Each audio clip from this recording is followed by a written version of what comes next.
ಅಂಶನ್ ಕುಮಾರರು ಮಾಡಿರುವ ಒಂದು ಡಾಕ್ಯುಮೆಂಟ್ರಿ ಫಿಲ್ಮಿನ ಎಕ್ಸರ್ಪ್ಟ್ಸ್ನೊಂದಿಗೆ ಶುರು.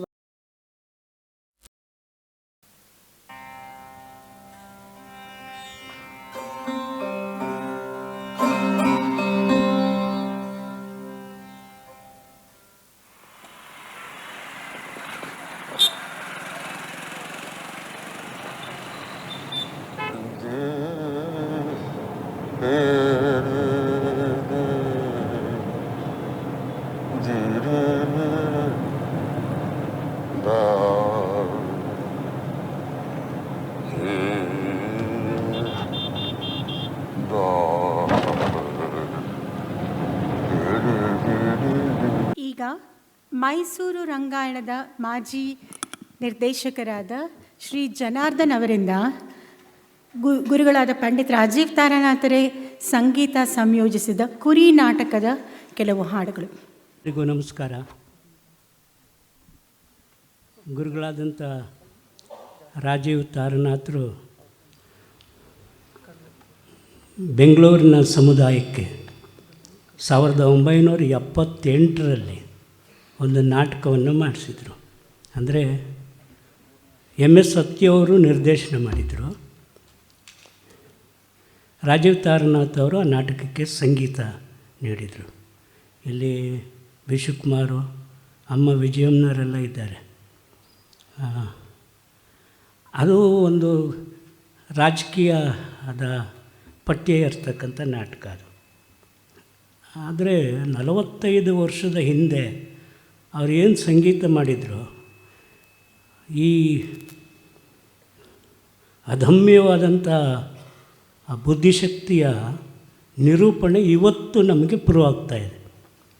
45 ವರ್ಷದ ಹಿಂದಿನ ಅವರ ಸಂಗೀತದ ಸಂಯೋಜನೆ ಇವತ್ತಿಗೂ ರಿಲೆವೆಂಟ್ ಆಗ್ತಿದೆ ಅಂದರೆ ಇನ್ನೆಂಥ ಪ್ರಬುದ್ಧವಾದಂಥ ಪ್ರಜ್ಞೆ ಅಂತ ನಮಗಂತೂ ಅರ್ಥ ಆಗ್ತಿಲ್ಲ. ಅದನ್ನೇ ಕಲಿಕೆಯ ಒಂದೊಂದು ಹೆಜ್ಜೆ ಅಂತಕ್ಕಂಥದ್ದು. ಈ ಹಾಡು ಹೇಳ್ತಿದ್ದಂಗೆ ಅದರ ದೃಶ್ಯ ರೂಪಕಗಳು, ಚಿತ್ರಣಗಳು ಬರುತ್ತೆ ಅಂತ ಅಂದ್ಕೊಂಡಿದ್ದೇನೆ. ಅಂದರೆ 45 ವರ್ಷ ಆದಮೇಲೆ ನಾನು ಆಡ್ತಾಯಿದ್ದೀನಿ, ಆದರೆ ಮರ್ತಿಲ್ಲ.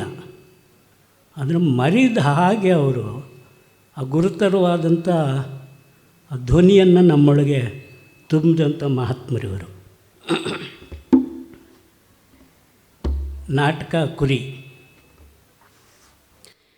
ಹಿಂದಿನ ಕಾಲದ ಕಥೆಯೊಂದ ಹೇಳ್ತೀವಿ, ಹಿಂದಿನ ಕಾಲದ ಕಥೆಯೊಂದ ಹೇಳ್ತೀವಿ, ಇಂದಿನ ಕಾಲದ ಮಾತೂನು. ಹಿಂದಿನ ಕಾಲದ ಕಥೆಯೊಂದ ಹೇಳ್ತೀವಿ, ಇಂದಿನ ಕಾಲದ ಮಾತೂನು. ಇಂದಿನ ಕಾಲದ ಮಾತೂನು ಕುರಿಗಳ ಮಂದೆಯ ಕಥೆಯೊಂದ ಹೇಳ್ತೀನಿ, ಮಂದೆಯ ಕಥೆಯೊಂದ ಹೇಳ್ತೀನಿ.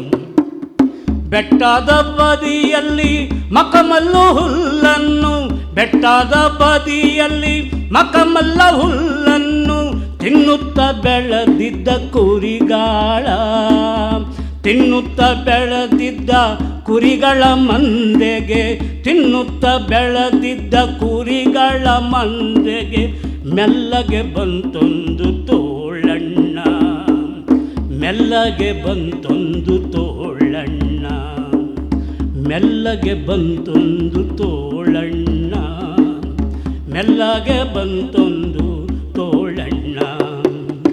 ಕುರಿಗಳ ವೇಷವ ಹಾಕ್ಕೊಂಡು ತೋಳಣ್ಣ, ಕುರಿಗಳ ವೇಷವ ಹಾಕ್ಕೊಂಡು ತೋಳಣ್ಣ, ಮುರಿಯುತ್ತ ಮಂಡಿಗೆ ಮನದೊಳಗೆ, ಮುರಿಯುತ್ತ ಮಂಡಿಗೆ ಮನದೊಳಗೆ ಮಂದೆಯ ಜೊತೆಯಲ್ಲೇ ಬಾಳಿ ಬದುಕಿತ್ತು, ಜೊತೆಯಲ್ಲಿ ಬಾಳಿ ಬದುಕಿತ್ತು. ಹುಲ್ಲನ್ನು ತಿನ್ನದ ಹೊಸ ಕುರಿ ಬಂದಿತ್ತು, ಹುಲ್ಲನ್ನು ತಿನ್ನದ ಹೊಸ ಕುರಿ ಬಂದಿತ್ತು. ಒಂದೊಂದೇ ಕುರಿಯೂ ಮಂಗಮಾಯ, ಒಂದೊಂದೇ ಕುರಿಯೂ ಮಂಗಮಾಯ.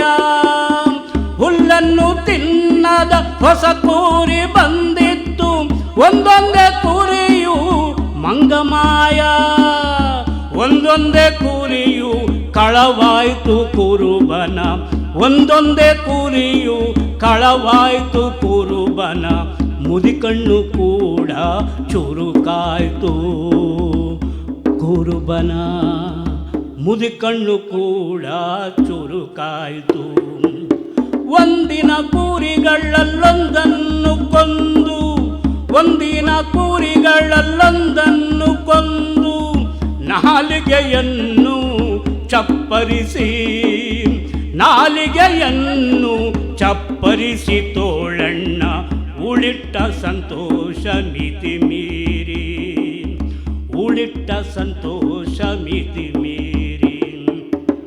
ಎಚ್ಚಾರಗೊಂಡ ಕುರುಬ ಕಂಡಾನು ಕಣ್ಣಾರೆ, ಎಚ್ಚಾರಗೊಂಡ ಕುರುಬ ಕಂಡಾನು ಕಣ್ಣಾರೆ, ಕೊಚ್ಚಿದ ರುಂಡವ ಮಚ್ಚಿಂದ, ಕೊಚ್ಚಿದ ರುಂಡವ ಮಚ್ಚಿಂದ ತೋಳನ, ಕೊಚ್ಚಿದ ರುಂಡವ ಮಚ್ಚಿಂದ ತೋಳನ, ಪಾಪಿಗೆ ನರಕವೇ ಗತಿಯಾಯ್ತು, ಪಾಪಕ್ಕೆ ಸಾವೇ ಗತಿಯಾಯ್ತು, ಪಾಪಿಗೆ ನರಕವೇ ಗತಿಯಾಯ್ತು, ಪಾಪಕ್ಕೆ ಸಾವೇ ಗತಿಯಾಯ್ತು, ಪಾಪಕ್ಕೆ ಸಾವೇ ಗತಿಯಾಯ್ತು. ಇಲ್ಲಿಂದ ನಾಟಕದ ಮೊದಲನೇ ದೃಶ್ಯ ಪ್ರಾರಂಭ ಆಗಿ ಆ ಕುರಿಗಳ ಆ ಒಂದು ಏನು ಟ್ರ್ಯಾಜಿಡಿನೇ ಅದು. ಕುರಿಗಳನ್ನ ಇನ್ನೂ ಕುರಿಗಳನ್ನ ಮಾಡ್ತಾಯಿರೋ ಈ ಕಾಲದಲ್ಲಿ, ಈ ದಿನ ಅಂತೂ ಕುರಿಗಳ ಸಾವೇ. ಹೀಗಾಗಿ ಆ ಕುರಿಗಳು ಎಷ್ಟೆಷ್ಟು ಮೋಸ ಹೋಗುತ್ತವೆ ಅಂದರೆ ಅಲ್ಲಿಗೆ ಈ ಡಾಂಬಿಕ ರಾಜಕಾರಣಿಗಳು ನುಗ್ತಾರೆ ಮತ್ತು ಅದನ್ನು ಕುರಿಯಾಗಿ ನಿರಂತರವಾಗಿಡಲಿಕ್ಕೆ. ಹಾಗಾಗಿ ಆ ಕುರಿಗಳ ಬಗ್ಗೆ ಕನಿಕರದಿಂದ ಒಂದು ದೃಶ್ಯ ಬಂದಾಗ ಅದಕ್ಕೊಂದು ಸಂಯೋಜನೆಯನ್ನು ರಾಜೀವ್ ಅವರು ಮಾಡಿದರು. ಕೇಳಿ. ಪಾಪ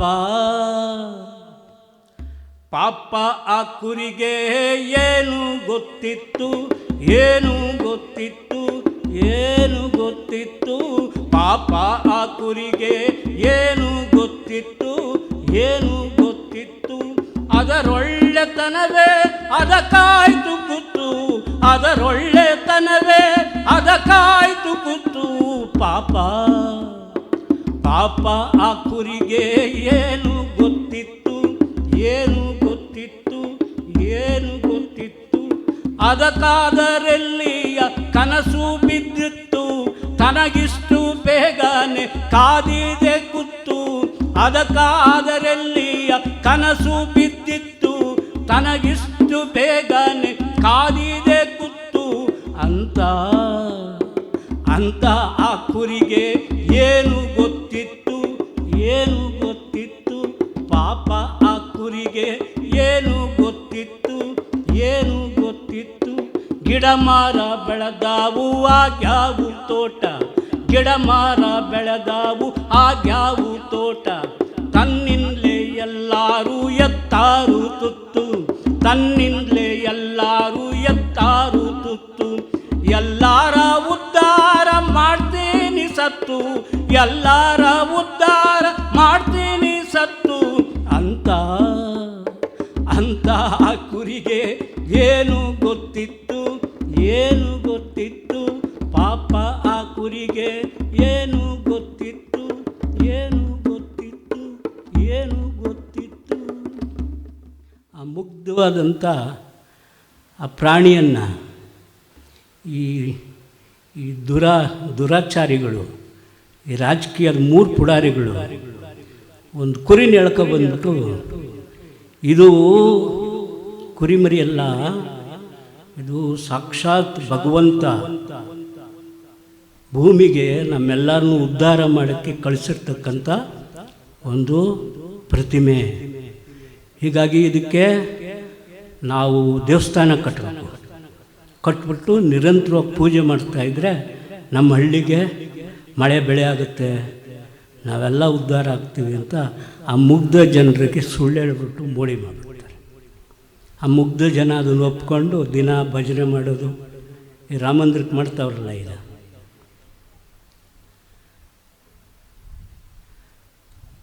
ಭಾರತ್ ಮಾತಾಕ್ಕೆ ಜೈ ಅನ್ನೋ ಜೈ ಶ್ರೀರಾಮ್ ಅಂತ ಬದಲಾಗೋಗುತ್ತೆ. ಅವತ್ತು ಆ ಕುರಿನ ತಗೊಂಡೋಗಿ ಒಂದು ದೇವಸ್ಥಾನ ಕಟ್ಟಿ ಭಜನೆ ಮಾಡಿಸಿ ಜನಕ್ಕೆ ಮೋಸ ಮಾಡಿದ್ರು. ಇದಕ್ಕೂ ಅದಕ್ಕೆ ಏನು ವ್ಯತ್ಯಾಸ? ಆದರೆ ಆವತ್ತಿನ ದಿನಕ್ಕೆ ಮೇಷ್ಟ್ರ ತಲೆಯಲ್ಲಿ ಇದನ್ನು ಹೆಂಗೆ ಕಂಪೋಸ್ ಮಾಡಿದ್ರು ಅಂತ ನಾವು ಸಣ್ಣ ಪುಟ್ಟದಾಗ ಹಾಡು ಹೇಳ್ಕೊಂಡು ಮ್ಯೂಸಿಕ್ ಮಾಡ್ಕೊಂಡು ತಿರುಗಾಡೋರಿಗೆ ಇದೊಂದು ದೃಷ್ಟಿ. ಈ ಹಾಡು ಅಮ್ಮ ಇಲ್ಲೇ ಕೂತಿದ್ದಾರೆ. ಕೆಲವರು ನಮ್ಮನ್ರ ಕಟ್ಟ ಜೈ ಶ್ರೀರಾಮ್ ಭಕ್ತರು ದಿನ ಬಂದು ಗಲಾಟೆ ಮಾಡೋರು. ನಾಟಕದ ಮುಂದೆನೇ ಲಾಠಿ ಚಾರ್ಜ್ ಆಗೋದು ನಾಟಕ ಆಗೋದು, ಲಾಠಿ ಚಾರ್ಜ್ ಆಗೋದು ನಾಟಕ ಆಗೋದು. ಯಾಕಂದರೆ ಇವರು ಈ ಭ್ರಷ್ಟರು, ಮೊದಲನೇದಾಗಿ ದುಷ್ಟರು, ಅನಾಚಾರಿಗಳು, ಅತ್ಯಾಚಾರಿಗಳು, ಶೋಷಕರು ರಾಷ್ಟ್ರಭಕ್ತಿ ಗೀತೆ ಆಡಿಕೊಂಡು ಈಗ ತಾನೇ ಉದಯಿಸಿ ನನ್ನನ್ನು ಬ್ರಹ್ಮ ಕಳಿಸಿದ್ದಾನೆ ನಿಮ್ಮೆಲ್ಲರ ಉದ್ಧಾರಕ್ಕೆ ಅಂತ ಹೇಳ್ತಾವ್ರಲ್ಲ, ಸುಳ್ಳು ಅನ್ನೋ ಇದನ್ನು ಒಂದು ಸಂಗೀತದಲ್ಲಿ ಹೆಂಗೆ ಮಾಡಿದರು ಅಂದರೆ, ಜಯ ಜಗ ಜನನಿ ಬಕರಿ ಮಾತಾ, ಜಯ ಜಗ ಜನನಿ ಬಕರಿ ಮಾತಾ, ತನು ಮನದನವು ನಿನ್ನದು ತಾಯಿ, ತನು ಮನದನವು ನಿನ್ನದು ತಾಯಿ, ಜಯ ಜಗ ಜನನಿ ಬಕರಿ ಮಾತಾ, ಜಯ ಜಗ ಜನನಿ ಬಕರಿ ಮಾತಾ. ಅದು ರಾಜಕಾರಣಿಗಳು ಆ ಕುರಿ ಮಾತೆಯನ್ನು ಉದ್ಘಾಟನೆ ಮಾಡ್ಬಿಟ್ಟು ಅದ್ರ ಮುಂದೆ ಭಜನೆ ಮಾಡ್ತಾ ಇರೋದು. ಇದು ಅನ್ಯಾಯದ ಹಿಂಸೆಯ ಢಂಬ ಕಾರ್ಯಗಳು ಪಾಲಿಸುವವಗೆ ಮುಖಭಂಗ, ಅನ್ಯಾಯದ ಹಿಂಸೆಯ ಢಂಬ ಕಾರ್ಯಗಳು ಪಾಲಿಸುವವಗೆ ಮುಖಭಂಗ, ಮೊಸರನ್ನು ತಿಂದು ಕುರಿ ಮೂತಿಗೆ ಎಂಜಲು ಬಳಿಯುವ ಕಲಿಸಿದೆ ಮಂಗ, ಮೊಸರನ್ನು ತಿಂದು ಕುರಿ ಮೂತಿಗೆ ಎಂಜಲು ಬಳಿಯುವುದ ಕಲಿಸಿದೆ ಮಂಗ, ಜಯ ಜಗ ಜನನಿ ಬಕರಿ ಮಾತಾ, ಜಯ ಜಗ ಜನನಿ ಬಕರಿ ಮಾತಾ. ಇದು ಎಲ್ಲವೂ ನಿನ್ನದೆ ಮಾಯೆ, ಸಕಲರ ಸಲಹುವ ತಾಯೇ, ಇದು ಎಲ್ಲವೂ ನಿನ್ನದೆ ಮಾಯೆ, ಸಕಲರ ಸಲಹುವ ತಾಯೇ, ಜಯ ಜಗ ಜನನಿ ಬಕರಿ ಮಾತಾ, ಜಯ ಜಗ ಜನನಿ ಬಕರಿ ಮಾತಾ, ಜಯ ಜಗ ಜನನಿ ಬಕರಿ ಮಾತಾ, ಜಯ ಜಗ ಜನನಿ ಬಕರಿ ಮಾತಾ. ಹಿಂಗೆ ಹುಚ್ಚಿರ್ತಾರ ಕುಳ್ಕೊಂಡವರು ಜನಗಳನ್ನ ಎಮೋಷ್ನಲ್ ಮಾಡಿ ಅಲ್ಲಿಂದ ಅವರನ್ನು ಶೋಷಣೆ ಮಾಡ್ತಕ್ಕಂಥದ್ದು, ಮೌಢ್ಯವನ್ನು ಹಂಚ್ತಕ್ಕಂಥದ್ದು. ಮೇಷ್ಟ್ರು ಏನು ಮಾಡಿಬಿಟ್ರು ನೋಡಿ, ಇವರು ನಿಜವಾದ ರಾಷ್ಟ್ರಭಕ್ತರು, ಪಾಪ ಈ ಸಾಮಾನ್ಯ ಜನ ಇವರೇ ರಾಷ್ಟ್ರಭಕ್ತರು ಅಂತ ರಾಷ್ಟ್ರನ ಕೊಳ್ಳೆ ಹೊಡೆದು ರಾಷ್ಟ್ರಗೀತೆಯ ಮೂಲಕನೇ ಇವರು ಹಿಂಗೆ ರಾಷ್ಟ್ರವನ್ನು ಹಾಳು ಮಾಡ್ತಿದ್ದಾರಲ್ಲ ಅಂತ ಜಾಂಡ ಉಂಚಾರ ಹೇ ಹಮಾರ ಆ ಟ್ಯೂನ್ ಹಾಕಿದ್ರೆ. ಮತ್ತು ರಾಷ್ಟ್ರಗೀತೆ ಅಂದರೆ ಇವ್ರ ಬಾಯಲ್ಲಿ ಸುಳ್ಳು. ನಮ್ಮ ನಿಜವಾದ ರಾಷ್ಟ್ರಗೀತೆಯನ್ನು ಇವರು ಭಜನೆ ಮಾಡಿಕೊಂಡು ಜನನ ಮೋಸ ಮಾಡ್ತಕ್ಕಂಥ ಡಾಂಬಿಕ ರಾಜಕಾರಣಿಗಳು ಅನ್ನೋ ವಿಷನ್ನಲ್ಲಿ ಇವರು ಇದಕ್ಕೆ ಟ್ಯೂನ್ ಮಾಡಿದರು. ಇಂಥ ಉತ್ತಮವಾದಂಥ ರಾಗ ಸಂಯೋಜನೆ ಮಾಡೋದ್ರ ಮೂಲಕ ಕುರಿ ನಾಟಕ 10 ಜನರಿಂದ 10 ಲಕ್ಷ ಜನರವರೆಗೂ ಅರಿವಿನ ಮೂಡಿಸೋಕ್ಕೆ ಹಾದಿಯಾಯಿತು. ಅಂಥ ಒಂದು ಪ್ರಯತ್ನವನ್ನು ರಂಗ ಸಂಗೀತದಲ್ಲಿ ಸಾಧಿಸಿದಂಥ ಗುರುಗಳಾದಂಥ ರಾಜೀವ್ ತಾರನಾಥರಿಗೆ ನಾನು ಈ ಒಂದು ಗೀತ ನಮನವನ್ನು ಭಕ್ತಿಯಿಂದ, ಭಾವದಿಂದ, ಶ್ರದ್ಧೆಯಿಂದ ಸಲ್ಲಿಸ್ತಾ ಇದ್ದೇನೆ. ಯಾಕಂದರೆ ನಾವು ಲೆಕ್ಕಕ್ಕಿಲ್ದವ್ರು ಈ ಸಮಾಜದಲ್ಲಿ ನಮ್ಮನ್ನೆಲ್ಲ ಎಷ್ಟು ಪ್ರೀತಿಯಿಂದ ಕಂಡ್ರು ಅಂದರೆ ಇವರಂತ ಕಳ್ಟೆ. ಅದು ಆ 70ರ ದಶಕದಲ್ಲಿ ವಿ ಕಾರಂತರು, ನಮ್ಮ ರಾಜೀವ್ ತಾರಂತರು, ವಿಜಯಮ್ಮರೆಲ್ಲ ನಮ್ಮನ್ನು ಮಕ್ಕಳ ಥರ ಹಾತ್ಕೊಂಡು ಬೆಳೆಸ್ತವ್ರು ಅವರು. ಅದಕ್ಕೆ ಇನ್ನೂ ರಂಗಭೂಮಿಯಲ್ಲಿ ಗಟ್ಟಿಯಾಗಿ ಉಳಿದಿದ್ದಾರೆ. ಅಂಥ ಗಟ್ಟಿತನವನ್ನು ಬಿತ್ತಿ ಬೆಳೆದಂಥ ಗುರುಗಳಿಗೆ ನಮಿಸ್ತೇನೆ. ನಮಸ್ಕಾರ. ಗುರುಗಳು ಹೇಳಿದ ಮಾತುಗಳಿವು. I don't understand when it is said that Indian music is abstract. I can only say that it takes an Ali Akbar to create immediacies of sensuousness, of dark, of unutterably sad and desolate, and vibrant golden tranquillities. 1988ರಲ್ಲಿ ನಾನು ಆಗ ತಾನೇ ಗುರುಗಳಾದ ಪಂಡಿತ್ ರಾಜೀವ್ ತಾರಾನಾಥರಲ್ಲಿ ಸರೋದ್ ಕಲಿಯಲು ಹೋಗಿದ್ದೆ. ಆಗ ನಾವೆಲ್ಲ ಗುರುಗಳಿಗೆ ಒಂದು ಫೆಲಿಸಿಟೇಷನ್ ಮಾಡಬೇಕು ಅಂತ ನಿರ್ಧಾರ ಮಾಡಿದ್ವಿ. ಆ ಫೆಲಿಸಿಟೇಷನ್ನ ಅಂಗವಾಗಿ ಒಂದು ಸೊವೆನಿಯರ್ ತರಬೇಕು.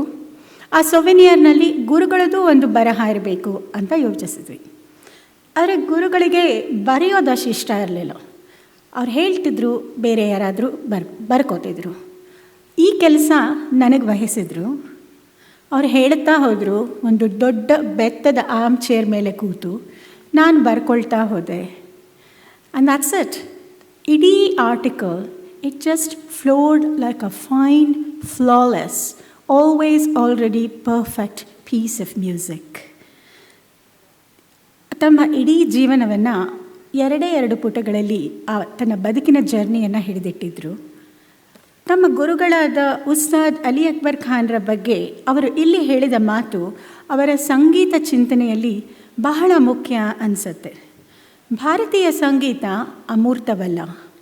ಅದು ದೇಹ, ಭಾವ, ಚೇತನ, ಮನಸ್ಸು ಎಲ್ಲ ಸೇರಿ ಒಂದಾಗಿ ಮೈ ತಳೆಯುವಂಥದ್ದು.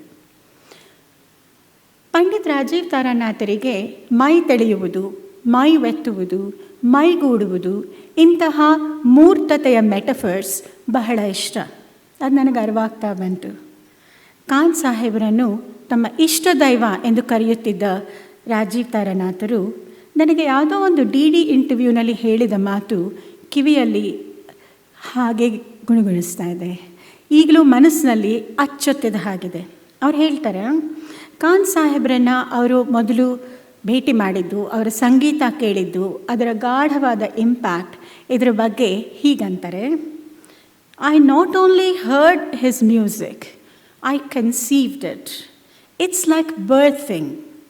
I heard that music and I was full of it. That kind of experience and that kind of expression is something that you find in the Bible. You are filled with the Holy Ghost. Everything comes together, fused at that moment. It's an epiphany. Khan ಸಾಹೇಬರ ಸಂಗೀತ ನನ್ನಲ್ಲಿ ಹರಿದು ಬಂತು. ಖಾನ್ ಸಾಹೇಬರು ಇಲ್ಲೇ ನನ್ನ ಬೆರಳಲ್ಲೇ ಕೂತಿದ್ದಾರೆ ಅಂತ ಬಹಳ ಸಲ ಹೇಳ್ತಾ ಇದ್ರು. ಕೊನೆಗೆ ICNಲ್ಲೂ ಕೂಡ ಅವರು ಹಿಂದೆ ನುಡಿಸಿದ್ದಂಥ ಒಂದು ಯಮನ್ ಕಲ್ಯಾಣ ಅವ್ರಿಗೆ ಕೇಳಿಸ್ತಾ ಇದ್ವಿ. He was barely conscious, but ಅವರ ಕೈ ಬೆರಳುಗಳು ತಾವಾಗೇ ಲಯ ಹಿಡಿಯುತ್ತಿದ್ದವು. His fingers kept beat to that musical composition. ಸಂಗೀತ ಅವರ ದೇಹದಲ್ಲೇ ಅಂತರ್ಗತವಾಗಿತ್ತು. ಇವತ್ತೇಕೋ ಗುರುಗಳು ಹೆಚ್ಚಾಗಿ ಮಾತನಾಡುತ್ತಿದ್ದ 2 ಇಂಗ್ಲಿಷ್ ಕವಿಗಳು ನೆನಪಿಗೆ ಬರ್ತಾ ಇದ್ದಾರೆ. ಒಬ್ಬ ಗುರುಗಳು ಅಷ್ಟಾಗಿ ಮೆಚ್ಚದ, ಆದರೆ ಅವನ ಬಗ್ಗೆ ಪ್ರಬಂಧ ಬರೆದ PhD ಪ್ರಬಂಧ ಮತ್ತು ಆಗಾಗ ರೆಫರ್ ಮಾಡ್ತಿದ್ದ T.S. ಎಲಿಯಟ್. ಇನ್ನೊಬ್ಬ ಅವರ ಅಚ್ಚುಮೆಚ್ಚಿನ ಕವಿ W.B. Yeats. ಇಬ್ಬರೂ ವರ್ಣಿಸುವಂತಹ ಒಂದು effulgent moment when the timeless and the temporal come together and when the transcendent becomes embodied. ಇಂತಹ ಒಂದು ಕ್ಷಣ. Here I'm reminded of Eliot's lines, "You are the music while it lasts." And W.B. Yeats' very rhetorical question, how can you tell the dancer from the dance? ಹೀಗೆ ಕಲೆಯೊಂದಿಗೆ ಇಂತಹ ತನ್ಮಯತೆಯನ್ನು ಸಾಕಾರವಾಗಿ ನಾನು ಕಂಡಿದ್ದು ಗುರುಗಳಲ್ಲೇ. ಔತ್ತಮ್ಯ ಎನ್ನುವ ಪದಕ್ಕೆ ಅರ್ಥ ಕೊಡುವಂಥ ಪ್ರಖರ ಬುದ್ಧಿಮತ್ತೆ, ನಾದ ತುಂಬಿದ ಬದುಕು, ಹಾಗೆ ಎಲ್ಲರೊಡನೆ ಒಬ್ಬರಾಗಿ ಬೆರೆತು ಇರುವ, ನಗುವ, ಪ್ರೀತಿಸುವ ಮಾನವೀಯತೆ, ಇಂತಹ ಬಹುಮುಖಿ ವ್ಯಕ್ತಿತ್ವದ ಗುರುಗಳು ಜೂನ್ 11ರಂದು ನಮ್ಮನ್ನು ಅಗಲಿದ್ದಾರೆ. ಅವರ ಸಾಹಿತ್ಯ, ಸಂಗೀತ, ಸಂಸ್ಕೃತಿ ಚಿಂತನೆ, ಸಾಮಾಜಿಕ ಕಳಕಳಿಗಳು ಮತ್ತು ಮರೆಯಲಾಗದ ಅಕ್ಕರೆ ಇವೆಲ್ಲ ಅವರು ನಮಗೆ ಬಿಟ್ಟು ಹೋಗಿರೋ ಲೆಗಸಿ.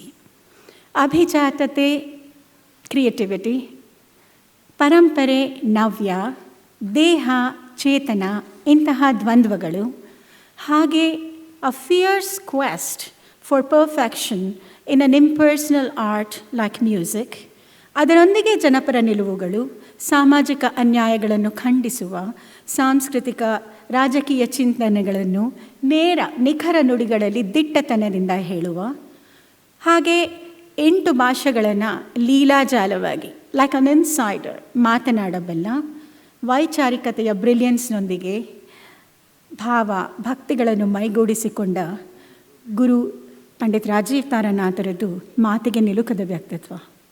ಅದಕ್ಕೆ ಇರಬೇಕು ಅವರ ಜೀವದ ಗೆಳೆಯರಾದ ಚಂದ್ರಶೇಖರ್ ಕಂಬಾರರು ಒಂದು ಕಡೆ ಹೇಳಿದ್ದು, ರಾಜೀವ ಮತ್ತು ಅವರ ತಂದೆ ಪಂಡಿತ್ ತಾರಾನಾಥರು ಬಹಳ ಎತ್ತರದ ವ್ಯಕ್ತಿಗಳು. ಅವರು ಯಾವಾಗಲೂ ಲಾರ್ಜರ್ ದನ್ ಲೈಫ್ ಮಿತ್ ಫಿಗರ್ಸ್ ಆಗಿ ನನಗೆ ಗೋಚರವಾಗುತ್ತಾರೆ. ಅವರ ಸಮಕಾಲೀನತೆ ಮತ್ಯಾವುದೋ ಕಾಲಾತೀತವಾದ ನಿತ್ಯದೊಂದಿಗೆ ಬೆಸೆದುಕೊಂಡಿದೆ. ತಿಂಗಳ ರಾಗದ ಹುಡುಕಾಟದಲ್ಲಿ ಹೊರಡುವ ಕನಸುಗಾರ ಚಕೋರಿಯ ಚಂದಮುತ್ತ ಇರಬಹುದು. ತಿಂಗಳ ರಾಗ ಅಂದರೆ ಉಸ್ತಾದ್ ಅಲಿ ಅಕ್ಬರ್ ಖಾನರು ಸೃಷ್ಟಿಸಿದ, ಗುರುಗಳು ಅಪರೂಪವಾಗಿ ನುಡಿಸುತ್ತಿದ್ದ ಚಂದ್ರನಂದ ನೆನಪಿಗೆ ಬರುತ್ತೆ.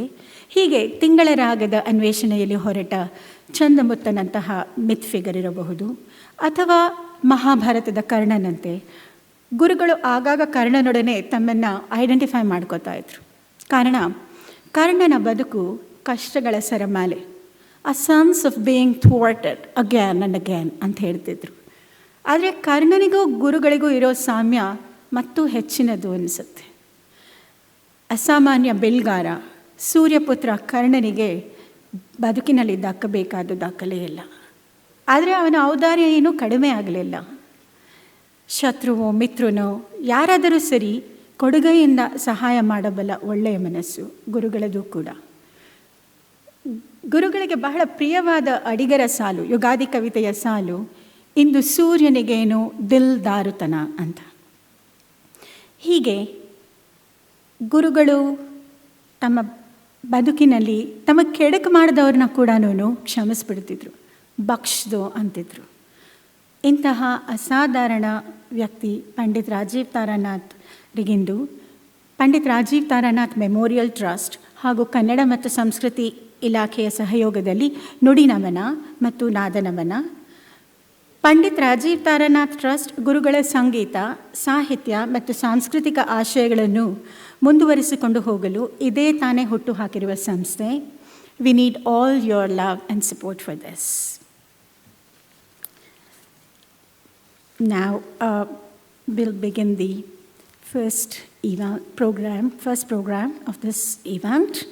ಈಗ ನುಡಿ ನಮನದಲ್ಲಿ ಮೊದಲ ಮಾತು ಡಾಕ್ಟರ್ ವಿಜಯ ಅವರದು. ಡಾಕ್ಟರ್ ವಿಜಯ ಅವರು ಹಿರಿಯ ಸಾಹಿತಿ, ಪತ್ರಕರ್ತರು ಹಾಗೂ ಜನಪರ ಮತ್ತು ಸ್ತ್ರೀವಾದಿ ನಿಲುವುಗಳುಳ್ಳ ಅಮ್ಮ. ಗುರುಗಳನ್ನು ದಶಕಗಳಾಚೆಯಿಂದ ಬಲ್ಲವರು.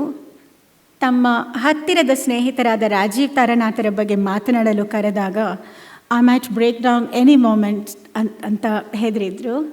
ಆದರೂ ಆ ನೋವಿನ ಆಳ ನನಗೆ ತಿಳಿಯುತ್ತೆ. ಅದರಲ್ಲೂ ಇಲ್ಲಿ ಬಂದಿದ್ದೀರಾ, ಮಾತಾಡ್ಲಿಕ್ಕೆ ಬಂದಿದ್ದೀರಾ, ಅದು ನಮ್ಮ ಭಾಗ್ಯ. ಗುರುಗಳೊಂದಿಗೆ ನೀವು ಕಳೆದ ಕೆಲವು ಕ್ಷಣಗಳ ಬಗ್ಗೆ ಹೇಳ್ತೀರಮ್ಮ.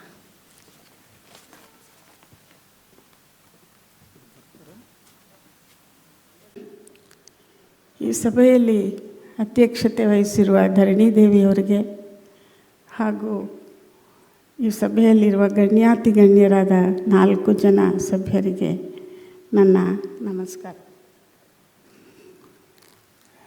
ರಾಜೀವರ ಬಗ್ಗೆ ಮಾತಾಡೋದು ನನಗೆ ಕಷ್ಟ. ನಾನು ಈ ಮಾತನ್ನು ಹೇಳಿದರೂ ಕೇಳ್ದಲೇ ಇವತ್ತು ನನ್ನ ಹೆಸರು ಹಾಕಿದ್ದಾರೆ. ಸಾಧ್ಯವಾದಷ್ಟು ಮಾತಾಡ್ತೀನಿ ಅಂತ ಹೇಳ್ತಾ,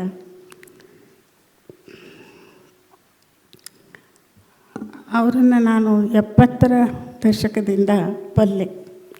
ನನಗಿಂತ ಮುಂಚೆ ಬಲ್ಲವರು ಚಂದ್ರಶೇಖರ್ ಇಲ್ಲಿದ್ದಾರೆ.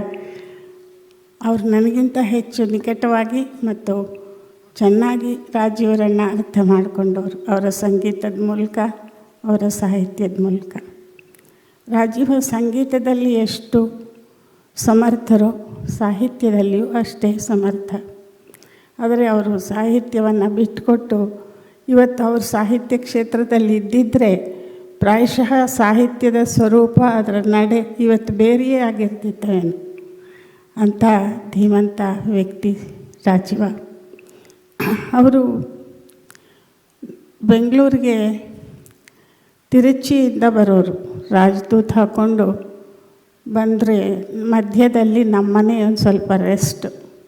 ಆಮೇಲೆ ಮೈಸೂರಲ್ಲಿ ಅವರ ಮಡದಿ ಮಾಧವಿಯವರು ಮಗ ಚೇತನ್ ಇದ್ದರು. ಹೀಗಾಗಿ ಅವರು ಪ್ರತಿ ವಾರ ಬರಬೇಕಾಗ್ತಿತ್ತು.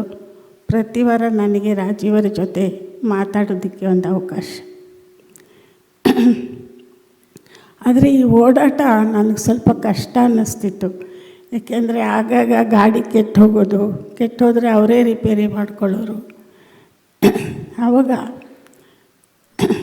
ಬೆಂಗಳೂರಿನಲ್ಲಿ ಈಗ ಶಾಸಕರಾಗಿ ನಿವೃತ್ತರಾಗಿರುವಂಥ ಬಿ ಕೆ ಚಂದ್ರಶೇಖರ್ ಅವರು, ನಾನು ಇಬ್ಬರು ಹೋಗಿ, ಆಗ ರಾಮಕೃಷ್ಣ ಹೆಗಡೆಯವರು ಸರ್ಕಾರ, ಅವ್ರ ಹತ್ರ ಬೇಡ್ಕೊಂಡ್ವಿ, ಇಲ್ಲ ಯಾವುದೇ ಕಾರಣಕ್ಕೂ ರಾಜೀವನಂಥ ಪ್ರತಿಭೆ, ಅಪ್ರತಿಮ ಪ್ರತಿಭೆ, ಅದು ಇಡೀ ರಾಷ್ಟ್ರ ಕೊಂಡಾಡುತ್ತೆ. ಅಂಥವ್ರನ್ನು ನೀವು ತಮಿಳ್ನಾಡಿನಲ್ಲಿ ಕೆಲಸ ಮಾಡ್ತಾಯಿದ್ದಾರೆ, ಕನ್ನಡ ನಾಡಿಗೆ ಬಂದು ಹೋಗ್ತಾರೆ, ಇದು ಯಾವ ನ್ಯಾಯ? ಅವರು ಕನ್ನಡಿಗ, ಅಚ್ಚ ಕನ್ನಡಿಗ ಅಂತ ಹೇಳಿದ್ವಿ.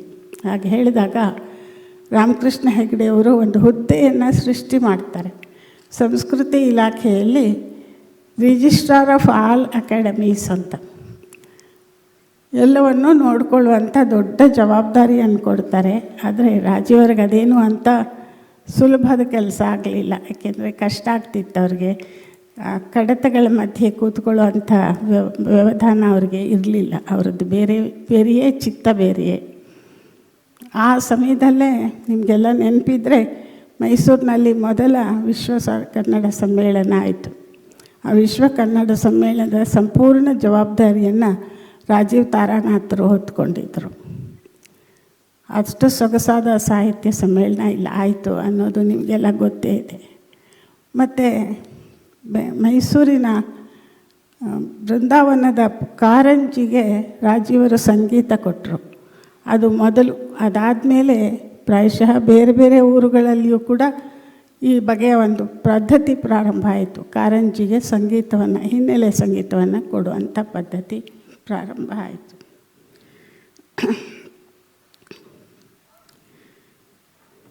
ಅವರು ಹೈದರಾಬಾದ್ನಲ್ಲಿ ಪ್ರೊಫೆಸರ್ ಆಗಿದ್ದ ದಿನಗಳಲ್ಲಿ ಅವ್ರದ್ದೊಂದು LP ಬಿಡುಗಡೆ ಆಗಬೇಕಾಗಿತ್ತು.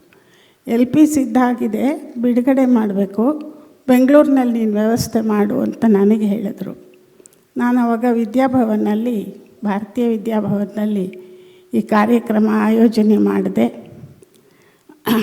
ಅವರ ಪ್ರೀತಿಪಾತ್ರರಾದ ಅನಂತಮೂರ್ತಿಯವರು ಮತ್ತು BVK ಶಾಸ್ತ್ರಿಗಳು, ದೊರೆಸ್ವಾಮಿ ಅಯ್ಯಂಗಾರರು 3 ಜನ ಅವತ್ತು ಮುಖ್ಯ ಅತಿಥಿಗಳಾಗಿ ಬಂದು ಆ LP ರೆಕಾರ್ಡ್ಸ್ ಬಗ್ಗೆ ತುಂಬ ಸೊಗಸಾಗಿ ಕಾರ್ಯಕ್ರಮ ನಡೆಸ್ಕೊಟ್ರು.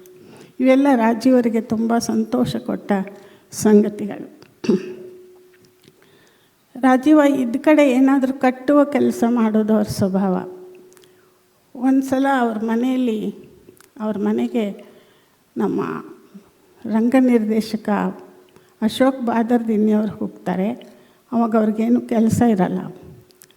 ಅವರು ರಾಜೀವರ ಹತ್ರ ಕಣ್ಣೀರು ಹಾಕಿ ಕೇಳ್ಕೊಳ್ತಾರೆ, ನನಗೇನೂ ಇಲ್ಲ, ಏನಾದರೂ ವ್ಯವಸ್ಥೆ ಮಾಡಿ, ನನಗೇನಾದರೂ ಕೊಡಿ, ಕೆಲಸ ಕೊಡಿ ಅಂತ. ರಾಜೀವ ಇಂಥದ್ದೇನಾದ್ರು ಬಂದಾಗೆಲ್ಲ ನನ್ನ ತಲೆಗೆ ಕಟ್ತಾ ಇದ್ದಿದ್ದು. ನನಗೆ ವಿಜಯಮ್ಮ ನೋಡಿ, ಈ ಹುಡುಗನಿಗೆ ಏನಾದರೂ ಮಾಡಲೇಬೇಕು ನೀವು ಅಂತಂದರು. ಆ ಕೂಡಲೇ ನಾವು ಯೋಚನೆ ಮಾಡಿ ಅವರಿಗೋಸ್ಕರ ಒಂದು ಶಾಲೆಯನ್ನು ತೆರೆಯೋ ಯೋಚನೆ ಮಾಡಿದ್ವಿ. ಅದು ಶನಿವಾರ ಮತ್ತು ಭಾನುವಾರ ವಾರಾಂತ್ಯದ ಶಾಲೆ ಅಂತ ಪ್ರಾರಂಭ ಮಾಡಿದ್ವಿ. ರಂಗಭೂಮಿಯ ತರಬೇತಿ ಕೊಡುವಂಥದ್ದು. ಆ ನೆಲೆಯಲ್ಲಿ ಹುಟ್ಟಿದ್ದು ಅಭಿನಯ ತರಂಗ ಅನ್ನುವ ಒಂದು ಸಂಸ್ಥೆ. ಆ ಅಭಿನಯ ತರಂಗ ಹುಟ್ಟೋದ್ರ ಹಿಂದೆ ನಾನು ತುಂಬ ಶ್ರಮ ಪಟ್ಟಿದ್ದೀನಿ, ಇಲ್ಲ ಅಂತಲ್ಲ. ಆದರೆ ಅವೆಲ್ಲ ರಾಜೀವರಿಗೆ ಅರ್ಪಿತ. ಇವತ್ತು ಆ ಶಾಲೆಯಿಂದ ಪ್ರತಿ ವರ್ಷ 20ರಿಂದ 30 ಹುಡುಗರು ಪದವೀಧರರಾಗಿ ಹೊರಗಡೆ ಬರ್ತಿದ್ದಾರೆ, ಬೇರೆ ಬೇರೆ ಕೆಲಸ ಮಾಡ್ತಿದ್ದಾರೆ. ನಿಜವಾಗ್ಲೂ ಅದು ರಾಜೀವನ ಕೊಡುಗೆ ಅಂತ ನಾವು ಭಾವಿಸ್ತೀವಿ. ನಮ್ಮ ಖ್ಯಾತ ಬರಹಗಾರ ಬಳುವಾರ್ ಮೊಹಮ್ಮದ್ ಕುಯಿ ಅವರು, ಅವರ ಪುಸ್ತಕ ಒಂದಿದೆ. ಆ ಪುಸ್ತಕದಲ್ಲಿ ಬರೀತಾರೆ, ಮತ್ತು ನನ್ನ ಹತ್ರ ಪರ್ಸನಲ್ಲಾಗಿ ಹೇಳ್ಕೊಂಡಿದ್ದು ಕೂಡ ಉಂಟು. ಏನಂದರೆ, ದೆಹಲಿಯಲ್ಲಿ ರಾಜೀವ್ ತಾರಾನಾಥ್ ಒಂದು ಸರೋದ್ವಾದನವನ್ನು ನುಡಿಸುವ ಒಂದು ಕಾರ್ಯಕ್ರಮ, ಸಿಕ್ಕಾಪಟ್ಟೆ ಜನ ಸೇರಿರ್ತಾರೆ, ವಾದನವನ್ನು ನುಡಿಸ್ತಾ ಇರ್ತಾರೆ. ಇನ್ನೇನು ಕೊನೆ ಹಂತಕ್ಕೆ ಬಂದಾಗ ತಂತಿಗಳೆಲ್ಲ ಚೆಲ್ಲಾಡಿಬಿಡ್ತವೆ. ಅವರು ತಲೆ ತಗ್ಗಿಸಿ ಕಣ್ಣೀರು ಹಾಕ್ತಾ ಕೂತ್ಕೋತಾರೆ. ಅದು ಯಾವ ಕ್ಷಣ ಆಗಿತ್ತು ಅಂತಂದರೆ, ಬಾಬ್ರಿ ಮಸೀದಿ ಒಡೆದು ಬಿದ್ದ ಕ್ಷಣ ಆಗಿತ್ತು. ಅಂದರೆ ಅವರಿಗೆ ಹೇಗೆ ಅದು ಟೆಲಿಪತಿ ಸಂದೇಶವೋ, ಆ ಕ್ಷಣದಲ್ಲಿ ಅವರು ಬಿಕ್ಕಳಿಸಿ ಅಳೋಕ್ಕೆ ಶುರು ಮಾಡ್ತಾರೆ. ಮತ್ತು ಅದು ಮುಂದುಗಡೆ ಬಳುವಾರ್ ಮೊಹಮ್ಮದ್ ಕುಯಿನ ನೋಡಿಬಿಟ್ಟು ಕರೀತಾರೆ, ಬಾ ಇಲ್ಲಿ ಅಂತ ಕರೆದುಬಿಟ್ಟು, ನೀನು ಹೇಗೆ ಬಂದಿದ್ದಿ, ಯಾರ ಜೊತೆ ಬಂದಿದ್ದಿ ಅಂತಾರೆ. ಅವ್ರವ್ರ ಹೆಂಡತಿ ಜೊತೆ ಮೋಟ್ರ್ ಬೈಕಲ್ಲಿ ಬಂದಿರ್ತಾರೆ, ಸ್ಕೂಟ್ರಲ್ಲಿ. ತಕ್ಷಣ ಆ ಕಾರ್ಯಕ್ರಮದ ಆರ್ಗನೈಸರ್ಸ್ನ ಕರೆದು, ನೋಡಿ ರಾಜೀವನ್ನು, ಈ ಹುಡುಗನ, ಈ ಬಳುವಾರ್ ಮೊಹಮ್ಮದ್ ಕುಯಿ ಅಂತ ಈ ಹುಡುಗ, ಇವನನ್ನು ಒಬ್ಬನ್ನೇ ಕಳಿಸ್ಬೇಡಿ, ನೀವು ಇವನ ಜೊತೆ ಕಾರಲ್ಲಿ ಹೋಗಿ ಇವ್ರನ್ನ ಬಿಟ್ಟು ಬನ್ನಿ, ಆಮೇಲೆ ಸ್ಕೂಟ್ರ್ ತೊಗೊಂಡೋಗಿ ಅವ್ರ ಮನೆಗೆ ಕೊಡಿ ಅಂತ ಹೇಳ್ತಾರೆ. ಅಂದರೆ ಇಷ್ಟರ ಮಟ್ಟಿನ ಕಾಳಜಿ ಅವರಿಗೆ ಇತ್ತು ಅನ್ನೋದು. ಅವರು ಅದರಲ್ಲೂ ಭಾಳ ವಿಶೇಷವಾಗಿ ಅವ್ರಿಗೆ ಮುಸ್ಲಿಂ ಸಮುದಾಯದ ಬಗ್ಗೆ ಇದ್ದಂಥ ಪ್ರೀತಿ ಸುಲಭವಾಗಿ ಅದು ಅರ್ಗಿಸ್ಕೊಳ್ಳೋಕ್ಕಾಗದಂಥದ್ದು. ಅವ್ರ ಮನೆ ಕಟ್ಟಿದವರು ಕೂಡ ಮುಸ್ಲಿಂ ಒಬ್ಬರಾಗಿದ್ದರು. ಅವ್ರ ಮನೆಯಲ್ಲಿದ್ದ ಕೆಲಸಗಾರರಲ್ಲಿ ಯಾರು ಒಬ್ಬರು ಮುಸ್ಲಿಮ್ಸ್ ಇರ್ತಾಯಿದ್ರು, ತಳ ಸಮುದಾಯದವ್ರು ಇರ್ತಾಯಿದ್ರು. ಹೀಗೆ ಜನರಲ್ಲಿ ಸಮವಾದ ಭಾವನೆಯನ್ನು ಕಾಣುವ ಗುಣ ಅವರಲ್ಲಿ ಇತ್ತು. ನಿಮಗೆಲ್ಲ ಗೊತ್ತಿದ್ದ ಹಾಗೆ ನಮ್ಮದೊಂದು ಮುದ್ರಣಾಲಯ ಇದೆ, ಇತ್ತು. ಆ ಮುದ್ರಣಾಲಯದಲ್ಲಿ ಅವರು ಯಾವಾಗಲೂ ಲೆಟ್ರೆಡ್ಡು, ವಿಸಿಟಿಂಗ್ ಕಾರ್ಡು ಮಾಡಿಸೋದು ಅಂದರೆ, ನಮ್ಮಲ್ಲಿ ಸಾಮಾನ್ಯವಾಗಿ ವಿ ಸೀತಾರಾಮಯ್ಯನವ್ರ ಬಗ್ಗೆ ಕೇಳಿರ್ತೀರಿ ನೀವು. ವಿ ಸೀತಾರಾಮಯ್ಯನವ್ರು ಯಾವಾಗಲೂ ಏನಂದರೆ, ಇಂಥದ್ದೇ ಇಂಕ್ ಹಾಕಬೇಕು, ಇದಕ್ಕೆ ಇಷ್ಟೇ ಮಿಶ್ರ ಮಾಡಬೇಕು, ಇದೇ ಬಣ್ಣ ಇರಬೇಕು ಅಂತ ತುಂಬ ಅಚ್ಚುಕಟ್ಟಾಗಿ ಮಾಡಿಸ್ಕೊಳ್ಳೋರು. ಅದಕ್ಕೆ ಅವರೇ ಬಂದು ಕೂತ್ಕೊಳ್ಳೋರು. ಹಾಗೆಯೇ ರಾಜೀವ ಕೂಡ ಮುದ್ರಣಾಲಯದಲ್ಲಿ ಕೂತು ಅವ್ರಿಗೆ ಬೇಕಾದ ಕಲರ್ಗೆ ಮಿಶ್ರಣ ಮಾಡಿಸಿ, ಸ್ಕ್ರೀನ್ ಪ್ರಿಂಟ್ ಮಾಡಿಸಿ ತೊಗೊಂಡು ಹೋಗೋರು. ಭಾಳ ವಿಶೇಷ ಅಂದರೆ, ಭಾಳ ಕಷ್ಟಪಟ್ಟು ಅವರ ತಂದೆಯವರ ಧರ್ಮ ಸಂಭವನ ನಮ್ಮ ಮುದ್ರಣಾಲಯದಲ್ಲಿ ಮರುಮುದ್ರಣ ಮಾಡಿಸಿದರು. ಮತ್ತು ಅವ್ರಿಗೂ ನಮ್ಮ ಮನೆಯ ಮಕ್ಕಳಿಗೂ ಎಷ್ಟು ಬಲವಾದ ನಂಟಿತ್ತು ಅಂದರೆ, ಅವರ ಜಯನಗರದ ಮನೆಗೆ ನಮ್ಮ ಮಕ್ಕಳು ಹೋಗ್ತಾಯಿದ್ರು. ನನ್ನ ದೊಡ್ಡ ಮಗನೂ ಮೋಟ್ರ್ ಬೈಕ್ ಓಡಿಸ್ತಿದ್ದ, ಚಿಕ್ಕ ಮಗನೂ ಮೋಟ್ರ್ ಬೈಕ್ ಓಡಿಸ್ತಿದ್ದ. ಅವರ ಮಗ ಪಿಂಚೋ, ಚೇತನ್ ಅಂತ ಅವನ ಹೆಸರು, ನಾವೆಲ್ಲ ಪಿಂಚೋ ಅಂತ ಕರಿತಾಯಿದ್ವಿ. ಪಿಂಚೋ ಅವನು ವೀಲಿಂಗ್ ಮಾಡೋನು, ಇವರಿಬ್ಬರು ಸೇರ್ಕೊಳ್ಳೋರು ಅವನ ಜೊತೆ ವೀಲಿಂಗ್ ಮಾಡೋದು. ಈ ಥರದ ಅನೇಕ ಹತ್ತಿರದ ಸಂಬಂಧಗಳು ನಮಗೆ ಇವೆ. ನನ್ನ ಒಬ್ಬ ಮೊಮ್ಮಗ, ಅವನಿಗೆ 5 ವರ್ಷ ಆಗಿದ್ದಾಗ ಒಂದು ಸರ್ಜರಿ ಮಾಡಬೇಕಾಯ್ತು, ಹಾರ್ಟ್ ಸರ್ಜರಿ. ಆ ಸಂದರ್ಭದಲ್ಲಿ ರಾಜೀವ 10,000 ರೂಪಾಯಿಗಳನ್ನು ಕೊಟ್ಟರು ಆಪ್ರೇಷನ್ಗೆ ಅಂತ.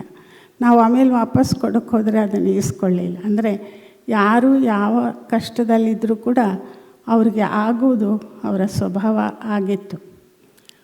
ಮತ್ತು ಅದು ಎಮರ್ಜೆನ್ಸಿ ಟೈಮ್. ನಾನು, ರಾಜೀವ, ಜಾರ್ಜ್ ಫರ್ನಾಂಡಿಸ್, ಸ್ನೇಹಲತಾ ರೆಡ್ಡಿ, ಅನಂತಮೂರ್ತಿ ನಾವೆಲ್ಲ ಕೂತ್ಕೊಂಡು ಈ ಎಮರ್ಜೆನ್ಸಿಯ ಬಗ್ಗೆ ಮತ್ತು ಅದನ್ನು ನಿವಾರಿಸ್ಕೊಳ್ಳೋದ್ರ ಬಗ್ಗೆ, ಆ ಸಂದರ್ಭದಲ್ಲಿ ಜೈಲಿನಲ್ಲಿರುವಂಥವ್ರಿಗೆ ಯಾವ ರೀತಿಯ ನೆರವು ಕೊಡಬಹುದು ಅನ್ನೋದ್ರ ಬಗ್ಗೆ, ಮತ್ತು ರಾಜೀವ, ಅನಂತಮೂರ್ತಿ ನನಗೆ ಕೆಲವು ಪತ್ರಗಳನ್ನು, ಕೆಲವು ಲೇಖನಗಳನ್ನು ಕೊಡೋರು. ಅದನ್ನು ನಾನು ಗುಟ್ಟಾಗಿ ತೊಗೊಂಡೋಗಿ ಆಗ ಭೂಗತರಾಗಿದ್ದ ಎಸ್ ವೆಂಕಟರಾಮ್ ಅವ್ರಿಗೆ ಕೊಡ್ತಾಯಿದ್ದೆ. ಈ ಥರದ ಅನೇಕ ಕೆಲಸಗಳಲ್ಲಿ ರಾಜೀವ ಮುಂದೆ ಇರ್ತಾಯಿದ್ರು. ಅವರು ಯಾವುದೋ ಊರಲ್ಲಿರೋರು, ಯಾವಾಗಲೂ ಬರೋರು. ಆದರೆ ಈ ಥರದ ಮುಖ್ಯವಾದ ಸಂಗತಿಗಳಿಗೆ ಅವರು ಯಾವಾಗಲೂ ಬರೋರು. ಇನ್ನು ಭಾಳ ವಿಶೇಷವಾಗಿ ನಮ್ಮ ಕೃಷ್ಣ ಬಗ್ಗೆ ಅವ್ರಿಗಿದ್ದ ಪ್ರೀತಿ ಅಷ್ಟಿಷ್ಟಲ್ಲ. ಆಕೆ ಒಂದು ಸಲ ವಿದೇಶಕ್ಕೆ ಹೋದಾಗ ತುಂಬ ನೊಂದ್ಕೊಂಡು ನಮ್ಮ ಮನೆಗೆ ಬಂದು ಗೋಳಾಡಿದ್ದುಂಟು. ಆಕೆ ವಿದೇಶಕ್ಕೆ ಹೋಗೋಕ್ಕೆ ನೆರವು ಒದಗಿಸಿದ್ರು ಅವಳು ವಿದ್ಯಾಭ್ಯಾಸ ಮುಂದುವರಿಲಿ ಅಂತ. ಆದರೆ ಅವಳು ಹೋದ್ಮೇಲೆ ಅವ್ರು ಪಟ್ಟ ದುಃಖ ಅದು ನನಗೆ ಮಾತ್ರ ಗೊತ್ತು ಅಂತ ಕಾಣುತ್ತೆ. ಇತ್ತೀಚೆಗೆ ಅವರು ಒಂದೇ ಮನೆಯಲ್ಲಿ ಇದ್ದರು.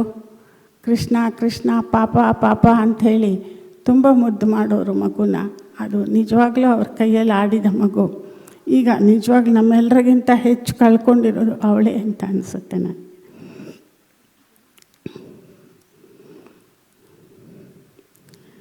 ಮತ್ತು ಗುಜರಾತ್ನ ಹಳವಂಡ ಆದ ಸಂದರ್ಭದಲ್ಲಿ ಅಷ್ಟೊಂದು ದಾರುಣವಾದ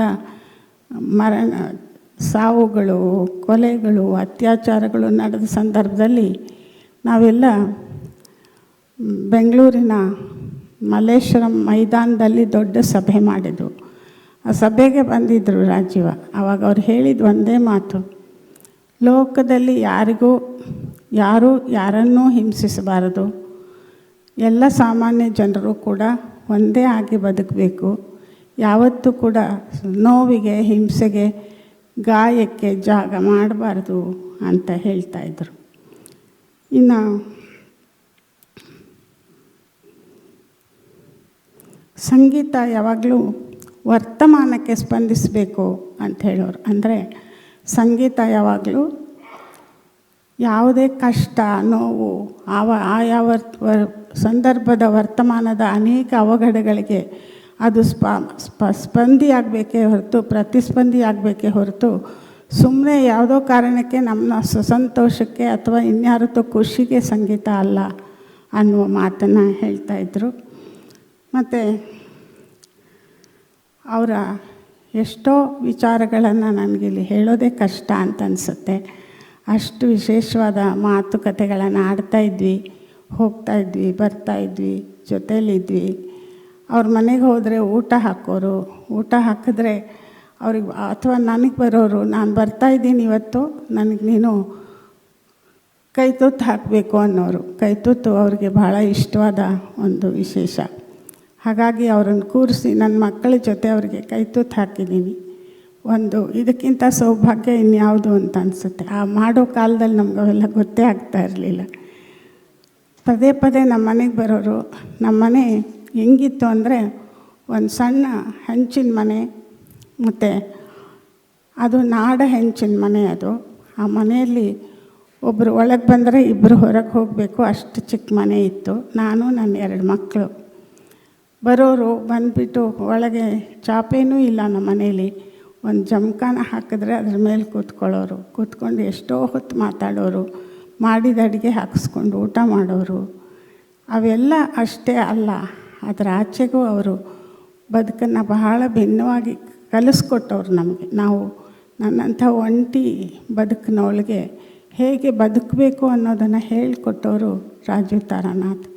ಅವರ ಭೌಮವಾದ ವ್ಯಕ್ತಿತ್ವ ಮತ್ತು ಎಲ್ಲರನ್ನೂ ಸಮವಾಗಿ ಕಾಣುವ ವ್ಯಕ್ತಿತ್ವ ಇದೆಯಲ್ಲ, ಅದು ಅಷ್ಟು ಸುಲಭಕ್ಕೆ ಅರಗಿಸ್ಕೊಳ್ಳೋಕ್ಕೆ ಆಗದೇ ಇರುವಂಥ ವ್ಯಕ್ತಿತ್ವ. ಅವರು ಇಲ್ಲಿ ಮೈಸೂರಿನಲ್ಲಿ ಅವರ ಕೊನೆಯುಸಿರು ಎಳೆದಾಗ ಆ ಸಂದರ್ಭದಲ್ಲಿ ಸಂಸ್ಕೃತಿ ಇಲಾಖೆಯ ಮಲ್ಲಿಕಾರ್ಜುನ ಸ್ವಾಮಿಯವರು ತುಂಬ ನೆರವಿಗೆ ಬಂದರು.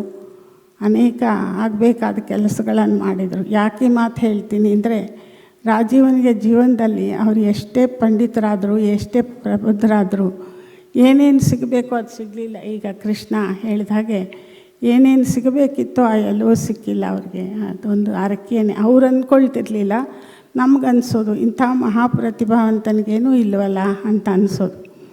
ಅಂಥ ಹೊತ್ತಿನಲ್ಲಿ ಕೊನೆಯ ಪಕ್ಷ ಅವರ ಕೊನೆಯ ಹೆಸರೆಳೆದ ದಿನಗಳಲ್ಲಾದರೂ ಇಷ್ಟು ಸಹಾಯ ಆಯ್ತಲ್ಲ ಸಂಸ್ಕೃತಿ ಇಲಾಖೆಯಿಂದ ಅನ್ನುವ ಸಮಾಧಾನ ನಮಗೆ ಸಿಕ್ಕಿದೆ.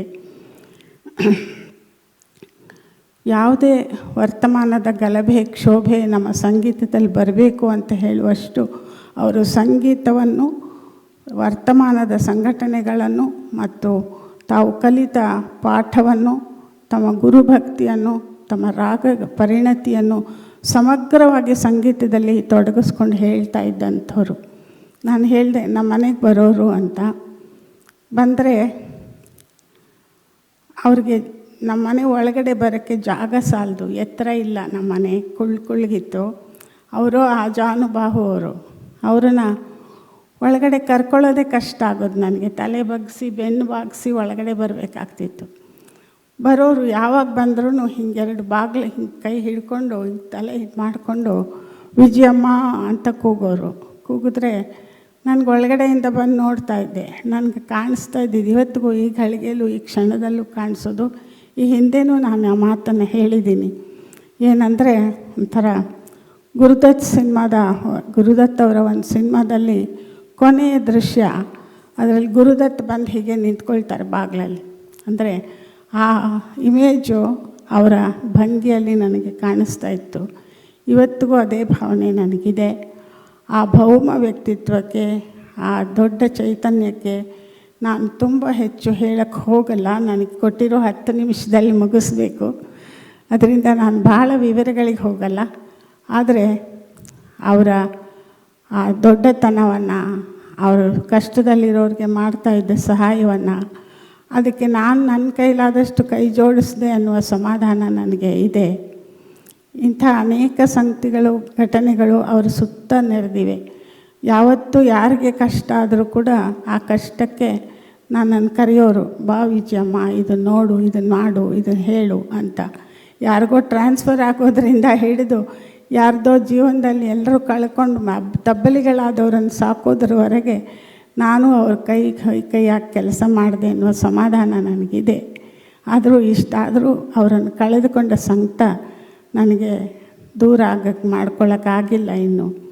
ಅದು ಎಷ್ಟು ದಿನ ಅವರು ನನ್ನ ಒಳಗಡೆ ಇರ್ತಾರೆ ಗೊತ್ತಿಲ್ಲ ನನಗೆ. ಆದರೆ ಅವ್ರಿಗೆ ಸದಾ ಇರಲಿ. ನಮ್ಮ ಅವರ ವಯೋಮಿತಿಯೇನು ಭಾಳ ಜಾಸ್ತಿ ಇದೇನಲ್ಲ, ಅಂತರ ಏನಿಲ್ಲ. ಒಂದು 5-6 ವರ್ಷದ ಅಂತರದಲ್ಲಿ ನಾವಿಬ್ಬರು ಇದ್ವಿ. ಆದರೆ ಒಂದು ಒಂಟಿ ಹೆಣ್ಣು, ಸಿಂಗಲ್ ಪೇರೆಂಟು ಬದುಕುವಾಗ ಬರುವ ಎಲ್ಲ ತೊಡಕುಗಳು ಅವ್ರಿಗೆ ಅರ್ಥ ಆಗ್ತಿತ್ತು. ಅಂಥ ಸಂದರ್ಭದಲ್ಲಿ ಒಂದೇ ಒಂದು ಕ್ಷಣವೂ ದುರುಪಯೋಗ ಮಾಡಿಕೊಳ್ಳದಲೇ ನಮ್ಮ ಬದುಕನ್ನು ನೇರ್ಪು ಮಾಡೋದಕ್ಕೆ ಬೇಕಾದ್ದನ್ನೆಲ್ಲ ಮಾಡಿದಂಥವ್ರು. ಭಾಳ ಮುಖ್ಯವಾಗಿ ಹೇಳಬೇಕು ಅಂದರೆ ಅವರಲ್ಲಿದ್ದ ಔದಾರ್ಯ. ಅವರ ತಂದೆಯವರು, ಅವರ ತಾಯಿಯವರ ಒಬ್ಬರು ಹೆಣ್ಮಗಳು ಬಂದಾಗ, ನಾನು ಗರ್ಭಿಣಿ, ಮಗುಗೆ ನಾನು ಸತ್ತೋಗ್ತೀನಿ, ನನ್ನ ಗರ್ಭ ತೆಗೆದುಬಿಡಿ ಅಂತ ಬರ್ತಾರೆ. ಆವಾಗ ಅವ್ರ ತಂದೆಯವರು ಹೇಳ್ತಾರೆ, ನೀನು ಹಾಗೆಲ್ಲ ಗರ್ಭ ತೆಗೆಸಬಾರ್ದು, ನೀನು ಕಾಪಾಡ್ಕೋಬೇಕು ಅಂತ ಹೇಳ್ತಾರೆ. ಮತ್ತು ನಾನು ನಾಳೆ ಆ ಮಗುವಿನ ತಂದೆ ಯಾರು ಅಂದರೆ ಏನು ಹೇಳಿ ಅಂತ. ಅದಕ್ಕೆ ಅವ್ರು ಹೇಳ್ತಾರೆ, ನನ್ನ ಹೆಸರು ಹೇಳು ಅಂತ ಅವ್ರ ತಂದೆಯವರು. ಅದಕ್ಕೆ ಸಂವಾದಿಯಾಗಿ ನಾನು ಹೇಳಬೇಕಾದ ಒಂದು ಮಾತೇನು ಅಂತಂದರೆ, ಅವರು ತಿರುಚಿಯಲ್ಲಿದ್ದು ಬರ್ತಾಯಿದ್ರು. ಬರೋಕ್ಕೆ ಮುಂಚೆ ಅವ್ರಿಗೆ ಅವರ ಮಡದಿ ಡಿವೋರ್ಸ್ ಕೇಳ್ತಾರೆ ಅವರನ್ನು. ಡಿವೋರ್ಸು ಆ ಕಾಲದಲ್ಲಿ ಭಾಳ ಕಷ್ಟ. ಆ ಡಿವೋರ್ಸ್ ಕೊಡೋಕ್ಕೆ ಕಷ್ಟ ಆಗ್ತಿದ್ದಾಗ, ಆಕೆ ಪರದಾಡ್ತಾ ಇದ್ದಾಗ ಇವರೇ ಕೂತ್ಕೊಂಡು ಒಂದು ಪತ್ರ ಬರ್ಕೊಡ್ತಾರೆ. ಅಂದರೆ ಆ ಗಂಡ ಆದವನು ಎಷ್ಟು ಕೆಟ್ಟವನು ಅಂತ, ತನ್ನ ಬಗ್ಗೆ ತಾನೇ ಹಿಂಗೆ ಕೆಟ್ಟವನು, ಹಿಂಗೆ ಬೈದ, ಹಂಗೆ ಬೈದ, ಹೊಡೆದ ಬಡ್ದ ಅಂತೆಲ್ಲ ಏನೇನು ಬೈಕೋಬೋದು ಅದನ್ನೆಲ್ಲ ಬೈಕೊಂಡು ಒಂದು ಪತ್ರ ಬರ್ಕೊಡ್ತಾರೆ. ಯಾಕೆ ಇದೆಲ್ಲ ಮಾಡ್ತೀಯ, ನೀ ಹೀಗೆಲ್ಲ ಮಾಡಲ್ವಲ್ಲ ನನಗೆ ಅಂತಾರೆ ಆ ಮಾಧವಿಯವರು. ಅದಕ್ಕೆ ಇಲ್ಲ ನಿಂಗೆ ಇಲ್ದಿದ್ರೆ ಡಿವೋರ್ಸ್ ಸಿಗೋದು ಕಷ್ಟ ಆಗುತ್ತೆ ಅಂತ. ಸೊ ಆಮೇಲೆ ಆಕೆಗೆ ಡಿವೋರ್ಸ್ ಸಿಗತ್ತೆ. ಸ್ವಲ್ಪ ಕಾಲ ಆದಮೇಲೆ ಪ್ರಾಯಶಃ ಬೆಂಗಳೂರಿನ ಜಯನಗರದ ಮನೆಗೆ ಅಂತ ಕಾಣುತ್ತೆ. ಅವ್ರು ಬಂದು, ನನಗೆ ಎಲ್ಲೂ ಸರಿ ಹೋಗ್ತಿಲ್ಲ ಜೀವನ, ಹಾಗಂತ ನಾನು ಒಬ್ಬಳೇ ಎಲ್ಲೋ ಇರೋಕ್ಕಾಗಲ್ಲ, ರಾಜೀವ ನಾನು ನಿನ್ನ ಮನೇಲಿ ಬಂದಿರ್ತೀನೋ ಅಂತಾರೆ. ಸರಿ ಬಂದಿರು ಅಂತಾರೆ. ಸ್ವಲ್ಪ ದಿವಸ ಆದಮೇಲೆ, ರಾಜೀವ ಬರೀ ನಾನು ಮಾಧವಿ ಅಂತ ಹೇಳ್ಕೊಂಡ್ರೆ ಯಾರಿಗೂ ಗೊತ್ತಾಗಲ್ಲ, ನಾನು ನಿನ್ನ ಹೆಸರು ಸೇರಿಸ್ಕೊತೀನೋ ಅಂತಾರೆ. ಸರಿ ಮಾಧವಿ ತಾರನಾಥ್ ಆಗ್ತಾರೆ. ಅಂದರೆ ಇಂಥ ಔದಾರ್ಯ. ಮತ್ತಿಷ್ಟಕ್ಕೂ ಅವರಿಬ್ಬರ ಮಧ್ಯೆ ಯಾವ ಸಂಬಂಧವೂ ಇಲ್ಲ.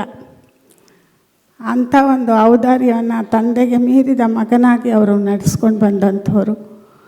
ಅವರ ಆ ಬದುಕೇ ಒಂದು ಮಾದರಿ ನಮಗೆಲ್ಲ ಅಂತ ಅನಿಸುತ್ತೆ. ಅಂಥ ಒಂದು ಬದುಕನ್ನು ನೆನೆಸ್ಕೊಳ್ಳೋದು, ಅವ್ರಿಗೆ ನಮಸ್ಕರಿಸೋದು ನಮಗೆಲ್ಲ ನಿಜವಾಗ್ಲೂ ದೊಡ್ಡ ಕೆಲಸ. ಮತ್ತು ನಮ್ಮ ಮನಃಶಾಂತಿಗೂ ಕೂಡ ಅದು ನೆರವಾಗುತ್ತೆ ಅಂತ ನಾನು ಭಾವಿಸ್ತೀನಿ. ಆ ಮಹಾನ್ ಭಾವ ಎಲ್ಲಿದ್ದಾರೋ ಅಲ್ಲಿ ಸಂತೋಷವಾಗಿರಲಿ, ಸುಖವಾಗಿರಲಿ, ಅವ್ರ ಸರೋದ್ ನುಡಿಸ್ತಾನೇ ಇರಲಿ, ಅವರ ಸಾಹಿತ್ಯ ಪ್ರೀತಿ ಹಾಗೇ ಮುಂದುವರಿಯಲಿ ಅಂತ ಆಶಿಸ್ತಾ ನನ್ನ ಮಾತನ್ನು ಮುಗಿಸ್ತೇನೆ. ನಮಸ್ಕಾರ. ಗುರುಗಳೊಡನೆ ಕಳೆದ ಬಹಳ ಅಪರೂಪದ ನೆನಪುಗಳನ್ನು ಹಂಚಿಕೊಂಡ ಅಮ್ಮನಿಗೆ ಧನ್ಯವಾದ. ಈಗ ವೇದಿಕೆಯ ಮೇಲಿರುವ ನಮ್ಮ ಅತಿಥಿಗಳಿಗೆ ಗುರುಗಳಾದ ಪಂಡಿತ್ ರಾಜೀವ್ ತಾರನಾಥರಿಗೆ ಪುಷ್ಪಾರ್ಪಣೆ ಮಾಡಬೇಕೆಂದು ಕೋರುತ್ತೇನೆ. I request our guests to offer flowers to the photograph of Guruji.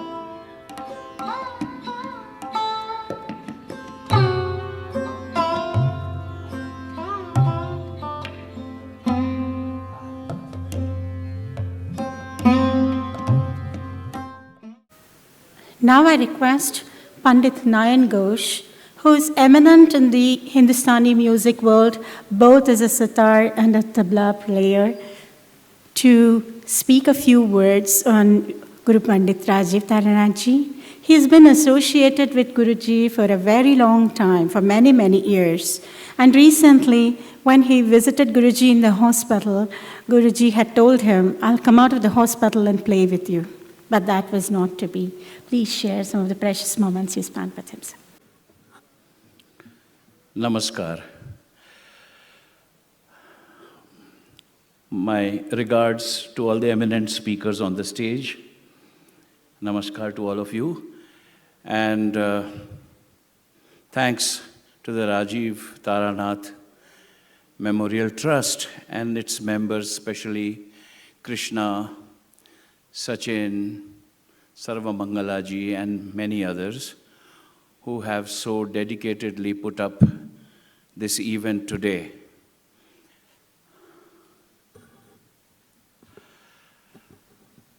My association with Rajeev Ji, I addressed him always as Rajeev Da.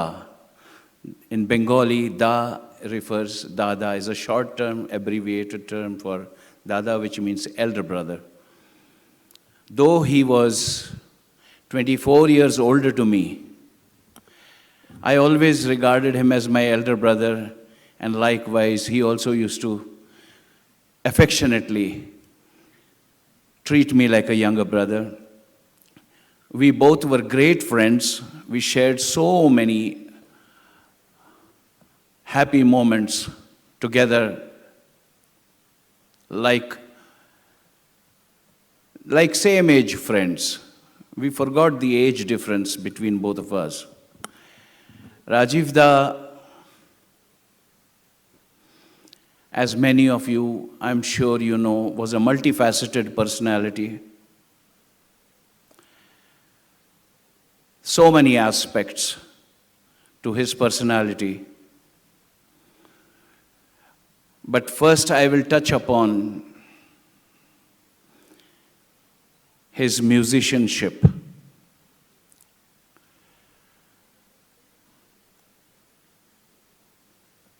My association with him has been since very long, since I was a little boy.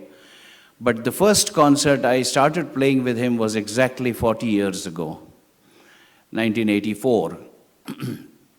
Since then, we performed over 100 concerts together, all across the country, around the world, in many other countries.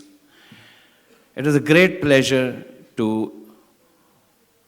be musically associated with him. What is special about Rajeev Da's Sarod playing is, as you have seen in the little documentary film, the word excellence, it applied totally to his music. When he played, The listener need not try to understand the raga or the grammar or the techniques or the virtuosity, etc. One needs to understand the excellence of tone, the tonal quality.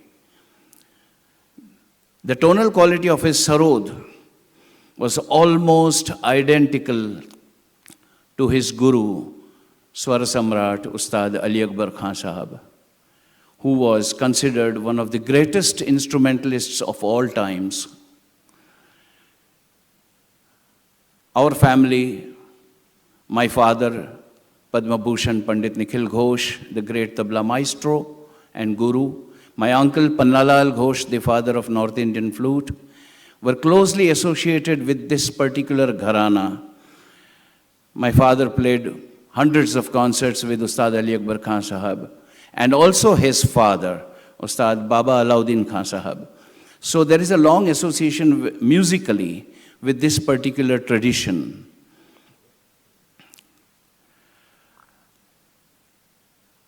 I have noticed one thing, observed in Rajeev Das playing, is his constant attempt to come as close as he could to the playing, to the style, and to the thought process of his guru, Ustad Ali Akbar Khan Sahab. And I can say now with my so-called seniority that he really came very close to his great master. And among the great disciples of Ustad Ali Akbar Khan, Rajeev Da stood among the finest. His entire approach to music, while you can see it on one hand as being very traditional and true to his gharana style, but at the same time, just as his thought process was very radical and very progressive, it often reflected in his playing. Certain phraseologies that he used were sudden and most unexpected phrases that he would suddenly come out with, and that would add a certain magic, a glow, a shine to his Sarod performance.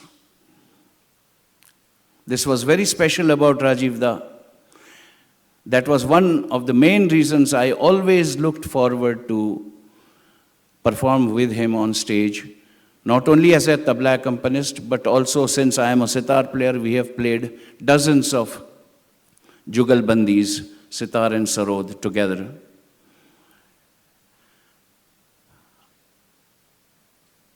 His mastery on the sarod is one. The other aspect is his mastery over languages.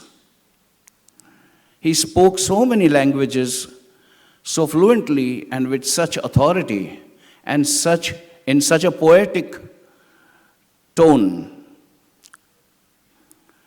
It was a treat to listen to him speak in Bengali, because I know Bengali. My mother was a Konkani, Saraswat, and the same way he spoke Konkani. And many other languages, of course, Tamil and other South Indian languages too.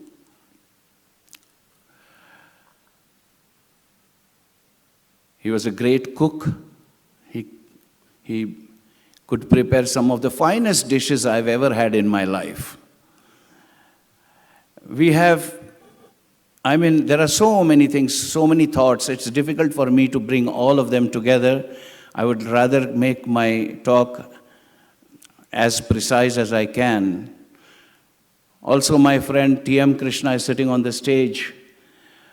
Sometimes his thoughts, his words, and sometimes I read about him and his views. I found kind of an echo to what Rajeev Da used to talk. The whole approach was very radical and really, really progressive, ahead of his times.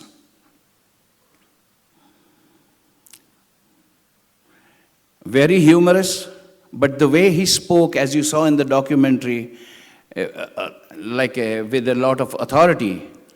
But normally people, those who didn't know him closely, always found him very straight, sometimes very harsh. But few people know that he had a very soft and golden heart. There are many interesting episodes, many interesting anecdotes I can think of. But maybe I can share one just to make it a little interesting for you. I used to come to Bangalore to perform with him and my own solos, and I would stay with him at his Jayanagar home. So one day I stayed for maybe a week or more, and we played a number of concerts. And then he said, "So, Nayan, when are you going back?" I said, "Tomorrow." In those days I used to travel only by train. I said, "I have my ticket reservation for tomorrow." He said, "Come on, go and cancel that ticket and book it for day after." So he sat on the motorbike, told me sit behind, and he started driving his two-wheeler right to the Bangalore station. No computers that day, those times. So I had to go to the station and get the ticket changed. Came out and told him, "Yeah, it's done. Okay, sit down." Returning home, as he was driving his two-wheeler, suddenly he took a turn into a little lane. I said, "Where are you going, Rajeev da?" Wait, I'll tell you. And he stopped in front of a little house, a bungalow. We both got off. He went and knocked hard on the door. Tuck, tuck, tuck. A very humble elderly gentleman opened the door and said, Sir, namaskara.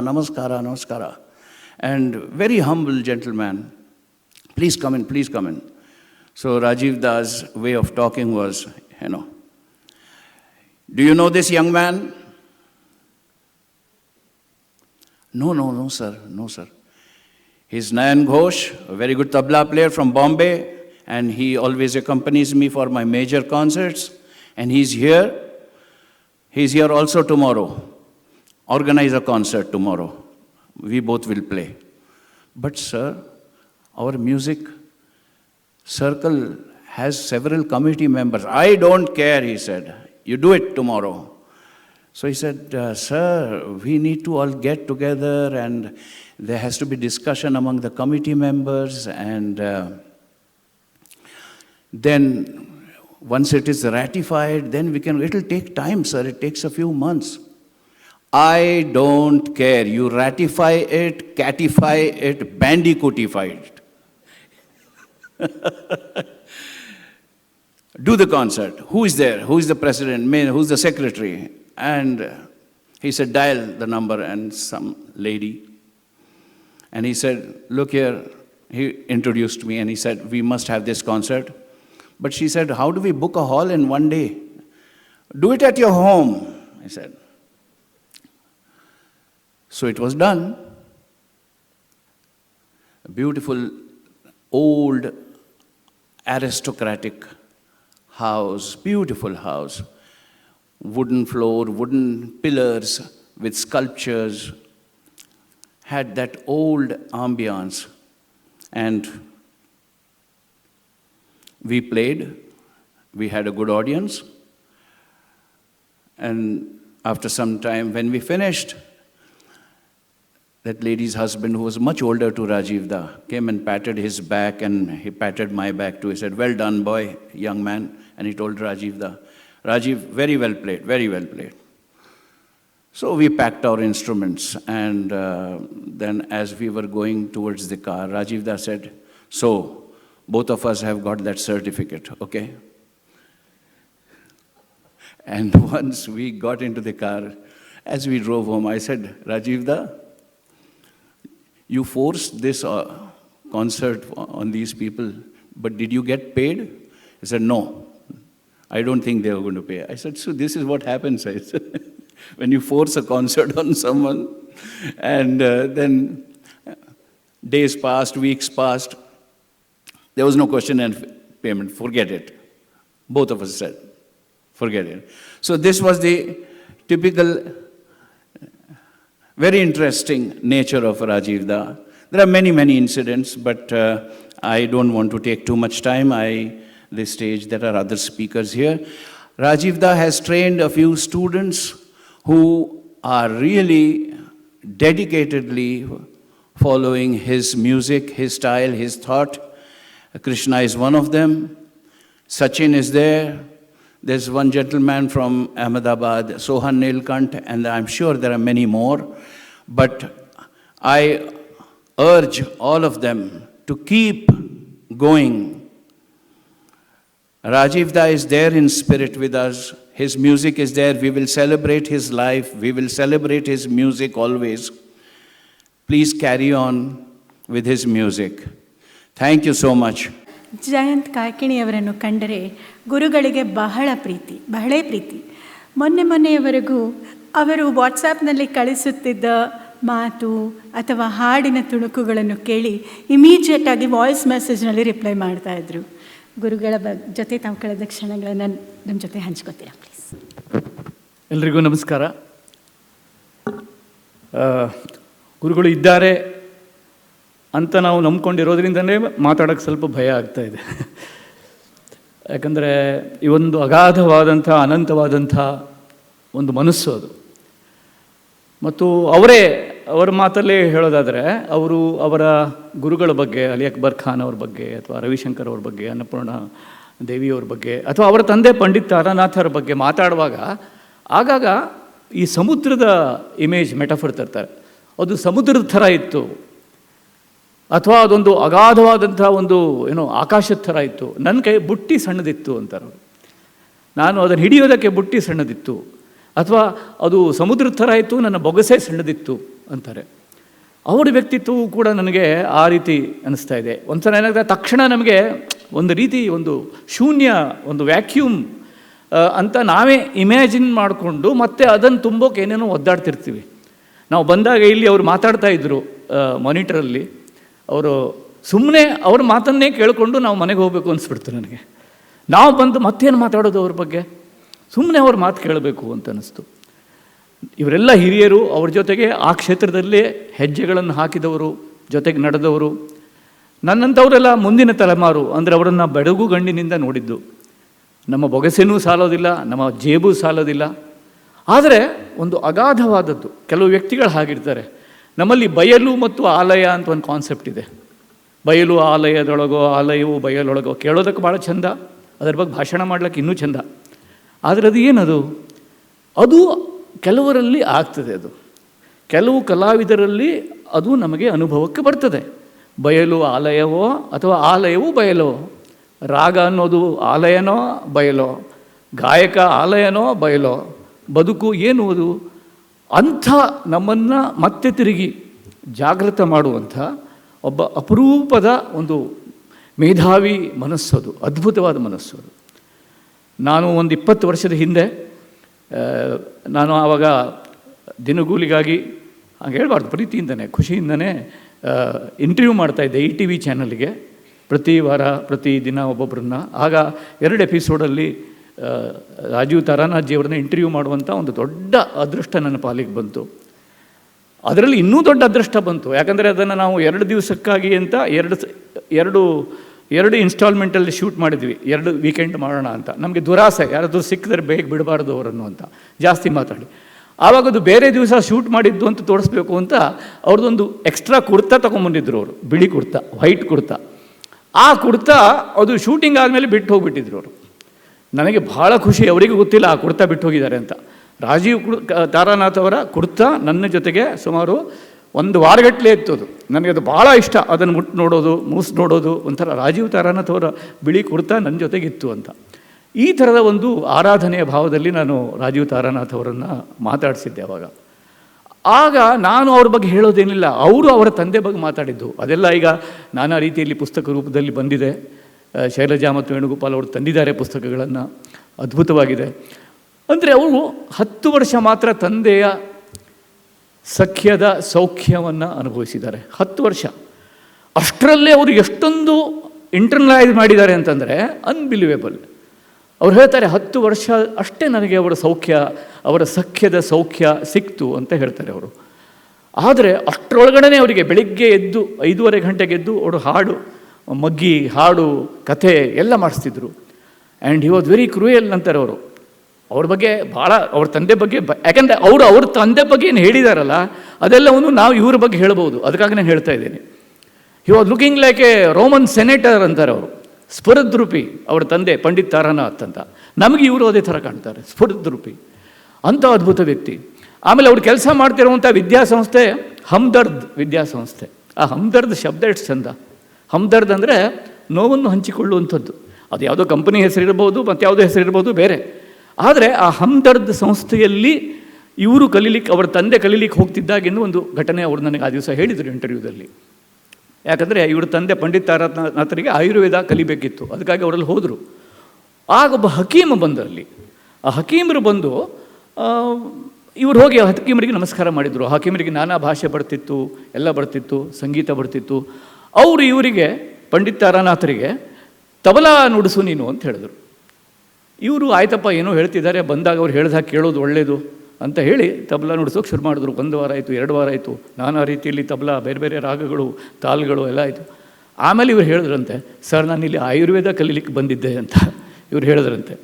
ಆಗ ಅವರು ಹೇಳ್ತಾರೆ, ನೀನು ಇದು ಕಲ್ತರೆ, ಇದು ನಾಡಿ ವಿದ್ಯೆ, ನಿನ್ನ ಕೈಗಳಿಗೆ ಸ್ವರಜ್ಞಾನ, ಅದರ ತಾಲಜ್ಞಾನ ಇಷ್ಟು ಸೂಕ್ಷ್ಮ ಆದಷ್ಟು ನೀನು ನಾಡಿ ನೋಡಲಿಕ್ಕೆ ಆಗ್ತದೆ ಅಂತ ಹೇಳಿದ್ರಂತೆ ಅವರು. ಅಂದರೆ ಸಂಗೀತ, ಆಮೇಲೆ ಏನೋ ಭೌತಿಕವಾದಂಥ ಒಂದು ಅಸ್ತಿತ್ವ, ಆಮೇಲೆ ಸೊಸೈಟಿ, ಇವ್ಯಾವುದು ಬೇರೆ ಬೇರೆ ಅಲ್ಲ ಅಂತ. ಹೀಗಾಗಿ ಪಂಡಿತ್ ತಾರಾನಾಥ್ ಅವರು ದೇಶ ಸ್ವಾತಂತ್ರ್ಯದ ಕುರಿತಾದ ಭಾಷಣ ಮಾಡುವಾಗ ಚಕ್ಕಡಿ ಕಟ್ಟಿಕೊಂಡು ರಾಯಚೂರಲ್ಲಿ 1000 ಜನ ಬರ್ತಿದ್ದರು ರಾತ್ರಿ. ಮೊದಲು ಮಾಡ್ತಿದ್ದದ್ದೇನು ಅಂದರೆ ಟೇಬಲ್ ಮೇಲೆ ಕೂತ್ಕೊಂಡು ಒಂದು ದೊಡ್ಡ ಒಂದು ದಾಸರ ಪದವನ್ನೋ, ಒಂದು ವಚನವನ್ನೋ, ಅಥವಾ ಯಾವುದೋ ಒಂದು ಗೀತೆಯನ್ನು ಹಾಡ್ತಿದ್ರು, ಸುಶ್ರಾವ್ಯವಾಗಿ ಹಾಡ್ತಿದ್ರು. ಯಾಕೆ ಅಂದರೆ ಆಗ ಇಡೀ ಜನಸ್ತೋಮ, ನಾನಾ ರೀತಿಯ, ನಾನಾ ನಂಬಿಕೆಗಳ, ನಾನಾ ಭಾಷೆಗಳ, ನಾನಾ ಉಪಭಾಷೆಗಳ ಜನ ಒಂದು ಶ್ರುತಿಗೆ ಬರ್ತಾರೆ. ಜನ ಒಂದು ಶ್ರುತಿಗೆ ಬಂದ ಮೇಲೆ ಆಮೇಲೆ ಅವರ ಮನಸ್ಸಲ್ಲಿ ನಾವು ಹೊಸ ವಿಚಾರಗಳನ್ನು, ಸ್ವಾತಂತ್ರ್ಯದ ಬಗ್ಗೆ, ನಮ್ಮ ಸಮಾನತೆ ಬಗ್ಗೆ ಬಿತ್ತಬಹುದು ಅನ್ನುವಂಥ ಅವರ ನಂಬಿಕೆ. ಈ ರೀತಿ ಸಂಗೀತದ ಮೂಲಕ ಅಂತ. ಆಮೇಲೆ ಅವರು ಅವರ ವಿದ್ಯಾರ್ಥಿಗಳಿಗೆ, ಪಂಡಿತ್ ತಾರಾನಾಥ್ ಅವರು ಮಗ್ಗಿ ಹೇಳ್ಕೊಡುವಾಗ 4 1 4 4 2 8 4 3 12 ಮಗ್ಗಿ ಹೇಳ್ಕೊಡುವಾಗ ಒಂದೊಂದು ಮಗ್ಗಿಗೆ ಒಂದೊಂದು ರಾಗದಲ್ಲಿ ಹೇಳ್ಕೊಡ್ತಿದ್ದಿರುತ್ತೆ. ಅದು ಹೇಗೆ ಗೊತ್ತಾಗ್ತಿತ್ತು ಅಂತಂದರೆ, ಆಮೇಲೆ ಇವರು BSc ಏನೋ ಓದುವಾಗ, ಗ್ರ್ಯಾಜುಯೇಷನ್ ಮಾಡೋ ಹೊತ್ತಾಗ ಯಾವುದೋ ಒಂದು ಗೌರ್ಮೆಂಟ್ ಆಫೀಸಿಗೆ ಹೋದಾಗ ಅಲ್ಲಿ ಅಕೌಂಟ್ಸ್ ಡಿಪಾರ್ಟ್ಮೆಂಟಲ್ಲಿ ಇದ್ದವರೊಬ್ಬರು ಏನೋ ಲೆಕ್ಕ ಮಾಡಬೇಕಾದ್ರೆ ಯಾವುದೋ ಆಹಿರ್ ಭೈರವ್ ರಾಗದಲ್ಲಿ ಲೆಕ್ಕ ಮಾಡ್ತಿದ್ರಂತೆ. ಆಗ ಇವರಿಗೆ, ಅರೆ ಇದೇನು ಗುಣಗುಣಿಸ್ತಾ ಇದ್ದೀರಿ, ನಿಮ್ಮಪ್ಪ ಹೇಳ್ಕೊಟ್ಟಿದ್ದು ಮಾರಾಯ, ಜೀವ ಹೋದರೂ ಹೋಗೋದಿಲ್ಲ ಅದು ಅಂತ ಹೇಳಿದಂತೆ ಅವರು. ಅಂದರೆ ಎಲ್ಲಿ ತನಕ ವ್ಯಕ್ತಿ ಲೆಕ್ಕ ಮಾಡ್ತಾನೋ, ಮನಸ್ಸಲ್ಲಿ ಗುಣಗುಣಿಸ್ತಾನೋ ಅಲ್ಲಿ ತನಕ ಅವನು ಹಾಡನ್ನು ಗುಣಗುಣಿಸ್ತಾನೆ. ಆಗ ಅವನ ಮನಸ್ಸಲ್ಲಿ ಆ ರಾಗ ಉಳಿತದೆ. ಅಂದರೆ ಯಾವುದೇ ಒಂದು ವಿಷಯವನ್ನು ಸಂಗೀತದ ಮೂಲಕ, ಸಂಗೀತ ಜೊತೆಗೆ ಹೆಣೆದು ಕೊಟ್ಟರೆ ಅದು ಹೆಚ್ಚು ಉಳಿಯುತ್ತದೆ. ಬಹುಶಃ ಹರಿಕಥೆಯ ವಿನ್ಯಾಸದಲ್ಲೂ ಕೂಡ ಹಾಗೇನೆ. ಹರಿಕಥೆಯಲ್ಲೂ ಕೂಡ ಹರಿಕಥೆ ಹೇಳ್ತಾ ನಡುವೆ ಸಡನ್ನಾಗಿ ಸಾದಾ ಮಾತುಗಳನ್ನು ಕೂಡ ರಾಗಬದ್ಧವಾಗಿ ಹೇಳ್ತಾರೆ ಹರಿಕಥೆ ದಾಸರು. ಅಂದರೆ ಹೇಗೆ ಸಂಗೀತದ ಮೂಲಕ ಒಂದು ವಿಚಾರ ಕೂಡ ನಮ್ಮೊಳಗೆ ಇರಬಹುದು ಅನ್ನುವಂಥದ್ದು ಅವರ ನಂಬಿಕೆಯಾಗಿತ್ತು. ಅದು ಬಹಳ ದೊಡ್ಡ ವಿಷಯ ಅಂತ ಅನಿಸ್ತದೆ ನನಗೆ. ಇದು ಅವರ ಮುಖ್ಯ ನಂಬಿಕೆ. ಹೀಗಾಗಿ ಅವರು ಯಾವಾಗಲೂ ಏನೇ ಇರಲಿ ಸಂಗೀತ, ನಾನು ಈಗ ಕೃಷ್ಣ ಅವರು ಹೇಳಿದ ಹಾಗೆ, ನಾನು ಇತ್ತೀಚೆಗೆ ಏನಾದರೂ ಬರೆದು ಕಳಿಸೋದು, ಮಾತಾಡೋದು ಏನಾದರೂ ಮಾಡಿದ್ರೆ ತಕ್ಷಣ ರೆಸ್ಪಾಂಡ್ ಮಾಡೋರು ಅವರು. ಅಂದರೆ ಅತ್ಯಾಧುನಿಕವಾಗಿದ್ದರು ಅವರು, ವಾಹ್ ಅಂತಿದ್ರು. ಅಥವಾ ಇದು ವರ್ಡ್ಸ್ ಚೆನ್ನಾಗಿದೆ ಬಟ್ ಕಂಪೋಸಿಷನ್ ಚೆನ್ನಾಗಿಲ್ಲ ಅಂತಿದ್ರು. ಇಮ್ಮಿಡಿಯೇಟ್ಲಿ ಒಂದು ತತ್ಪರವಾದಂಥ ಮತ್ತು ಅತ್ಯಾಧುನಿಕವಾದಂಥ ಒಂದು ಮನಸ್ಸು. ಆಮೇಲೆ ಸಾಮಾಜಿಕ ಋಣದ ಒಂದು ಆಚರಣೆ. ಕಲೆ ಅವರಿಗೆ ಎಕ್ಸ್ಕ್ಲೂಸಿವ್ ಅಲ್ಲ. ಅದು ನಾವು ಪರ್ಫೆಕ್ಷನ್ನು, ಉತ್ಕೃಷ್ಟತೆ ಅಂತ ಹೇಳುವಾಗ ಅದು ಎಕ್ಸ್ಕ್ಲೂಸಿವ್ ಆದದ್ದು ಆ ನೆಲೆಯಲ್ಲಿಲ್ಲ. ಅದು ತುಂಬ ಇನ್ಕ್ಲೂಸಿವ್. ಅದು ನಮ್ಮಲ್ಲಿ ಎಕ್ಸ್ಕ್ಲೂಸಿವ್ ಪದಗಳು ಕೂಡ ತುಂಬ ಚರಿತ ಚರಣ ಆಗಿದೆ. ಒಂದು ಸಾಮಾಜಿಕ ಋಣದ ಆಚರಣೆ. ಅದು ತುಂಬ ನೀವು ಪರ್ಫೆಕ್ಟ್ ಆದಷ್ಟು ನೀವು ತುಂಬ ಹ್ಯೂಮನೈಸ್ ಆಗ್ತೀರಿ. ಹೇಗೆ ತಬಲಾ ನುಡಿಸಿ ಬೆರಳು ಸೂಕ್ಷ್ಮ ಆಗಿರ್ತದಲ್ಲ, ಹಾಗೆ ನಾವು ನಮ್ಮ ರಾಗಗಳ ಹತ್ತಿರ ಹೋಗಿ ಮನುಷ್ಯನ ಸಾದಾ ನಿಟ್ಟುಸಿರನ್ನು ಅದಕ್ಕೂ ಕರಗುವಷ್ಟು ನಾವು ಸೂಕ್ಷ್ಮರಾಗಿಬಿಡ್ತೀವಿ ಅನ್ನೋದು ಅವರ ನಂಬಿಕೆ. ಅದಕ್ಕಾಗಿ ಅದು ಒಂಥರ ನನಗೆ ಇಲ್ಲಿದ್ರೆ ನನಗೆ ಸಂಗೀತಕ್ಕೆ ಒಬ್ವಿಯಸ್ ಆಗಿ ಕನೆಕ್ಷನ್ ಇಲ್ಲದೇ ಇರುವಂಥ ಸಂಗತಿಗಳನ್ನು ನೋಡಿದ್ರೆ ರಾಜೀವ್ ತಾರಾನಾಥ್ ಯಾಕೆ ನೆನಪಾಗಬೇಕು ಗೊತ್ತಿಲ್ಲ. ಉದಾಹರಣೆಗೆ ನೀವು ಸಡನ್ನಾಗಿ ಬೆಂಗಳೂರಲ್ಲಿ ಬ್ರಾಡ್ ಡೇ ಲೈಟು, ಈಗ ಮೈಸೂರಲ್ಲೂ ನೋಡ್ತೀರಿ, ಟ್ರ್ಯಾಕ್ಟರ್ ಬಂದುಬಿಡ್ತದೆ. ಆ ಟ್ರ್ಯಾಕ್ಟರ್ ಎಲ್ಲಿರಬೇಕಿತ್ತು? ಟ್ರ್ಯಾಕ್ಟ್ರು ಹಳ್ಳಿಗಳಲ್ಲಿ ಇರಬೇಕಿತ್ತು, ಟ್ರ್ಯಾಕ್ಟರ್ ಫೀಲ್ಡ್ಸಲ್ಲಿರಬೇಕಿತ್ತು, ಟ್ರ್ಯಾಕ್ಟ್ರು ಅಗ್ರಿಕಲ್ಚರ್ ಮಾಡಬೇಕಿತ್ತು. ಅದು ಸಿಟಿಗೆ ಯಾಕೆ ಬಂತು tractor? To take away the debris of the old buildings, to take away the debris of the old structures and to give way to manufacture or the building up of ಇದು shopping malls, ಹೊಸ 50 ಇದರ ಕಟ್ಟಡಗಳು, ಅವುಗಳನ್ನು ಮಾಡೋದಕ್ಕೆ ಹಳೆಯ ಕಟ್ಟಡಗಳ, ಹಳೆಯ ಬೆಂಗಳೂರಿನ ಅವಶೇಷಗಳನ್ನು ಹೊತ್ತೊಯ್ಯೋದಕ್ಕೆ ಈಗ ಟ್ರ್ಯಾಕ್ಟರು ಬೆಂಗಳೂರಿಗೆ ಬಂದಿದೆ. ಆಯಿತು, ಟ್ರ್ಯಾಕ್ಟರ್ ಬೆಂಗಳೂರಿಗೆ ಬಂತು.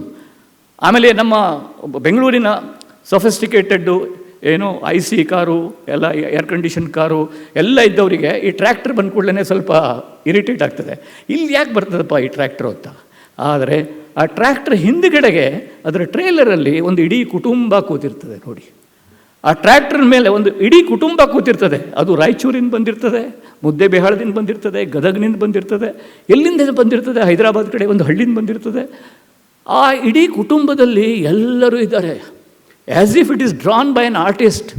ಅಲ್ಲೊಬ್ಬ ಈಗಷ್ಟೇ ಒಂದು ಕ್ಯಾಟ್ರಾಕ್ಟ್ ಆಪರೇಷನ್ ಆಗಿರೋ ಒಬ್ಬ ಮುದುಕ ಇದ್ದಾನೆ, ಒಬ್ಬಳು ಹಳದಿ ಪಿ ಊದ್ತಾ ಇರುವಂಥ ಒಂದು ಮಗು ಇದೆ, ಒಬ್ಬಳು ಬಾಣಂತಿ ಇದ್ದಾಳೆ. ಅವರೆಲ್ಲರೂ ಒಂದು ಕನ್ಸ್ಟ್ರಕ್ಷನ್ ಸೈಟಿಗೆ ಹೋಗ್ತಾ ಇದ್ದಾರೆ ಅಥವಾ ಕನ್ಸ್ಟ್ರಕ್ಷನ್ ಸೈಟಿಂದ ವಾಪಸ್ ಬರ್ತಾ ಇದ್ದಾರೆ. ಅವರನ್ನು ನೋಡ್ಕೊಳ್ಳೆ ನನಗೆ ರಾಜೀವ್ ತಾರಾನಾಥರು ಯಾಕೆ ನೆನಪಾಗ್ತಾರೆ? ಯಾಕೆ ಅಂದರೆ ನಾನು ಒಂದು ಸಲ ರಾಜೀವ್ ತಾರಾನಾಥನ ಭೇಟಿಯಾಗೋದಕ್ಕೆ ಬೆಂಗಳೂರಲ್ಲಿ ಏರ್ಪೋರ್ಟ್ ಹತ್ರ ಅವ್ರ ಮನೆ ಇತ್ತು, ಅಲ್ಲಿ ಅಂದರೆ ಓಲ್ಡ್ ಏರ್ಪೋರ್ಟ್ ಹತ್ರ ಮನೆ ಇತ್ತು. ಹುಡುಕಿ ಹೋದಾಗ ರಾಜೀವ್ ತಾರಾನಾಥರ ಮನೇಲಿ ಇರಲಿಲ್ಲ. ಅವ್ರು ಎಲ್ಲಿ ಹೋಗಿದ್ರು ಅಂದರೆ ಅಲ್ಲೇ ಪಕ್ಕದಲ್ಲಿ ಅಂಡರ್ ಕನ್ಸ್ಟ್ರಕ್ಷನ್ ಇರುವಂಥ ಬಿಲ್ಡಿಂಗ್ಗಳ ವರ್ಕರ್ಸ್ ಜೊತೆಗೆ ಮಾತಾಡ್ಲಿಕ್ಕೆ ಹೋಗಿದ್ರು. ಅವರು ವಾಕ್ ಮಾಡಿಕೊಂಡು ಅಲ್ಲಿ ಇರುವಂಥ ರಾಯಚೂರಿನ ಜನ ಕೆಲಸ ಮಾಡ್ತಾರೆ, ಗುಲ್ಬರ್ಗಾದವ್ರು ಮಾಡ್ತಾರೆ, ಎಲ್ಲ ಜನ ಅಲ್ಲಿದ್ದಾರೆ.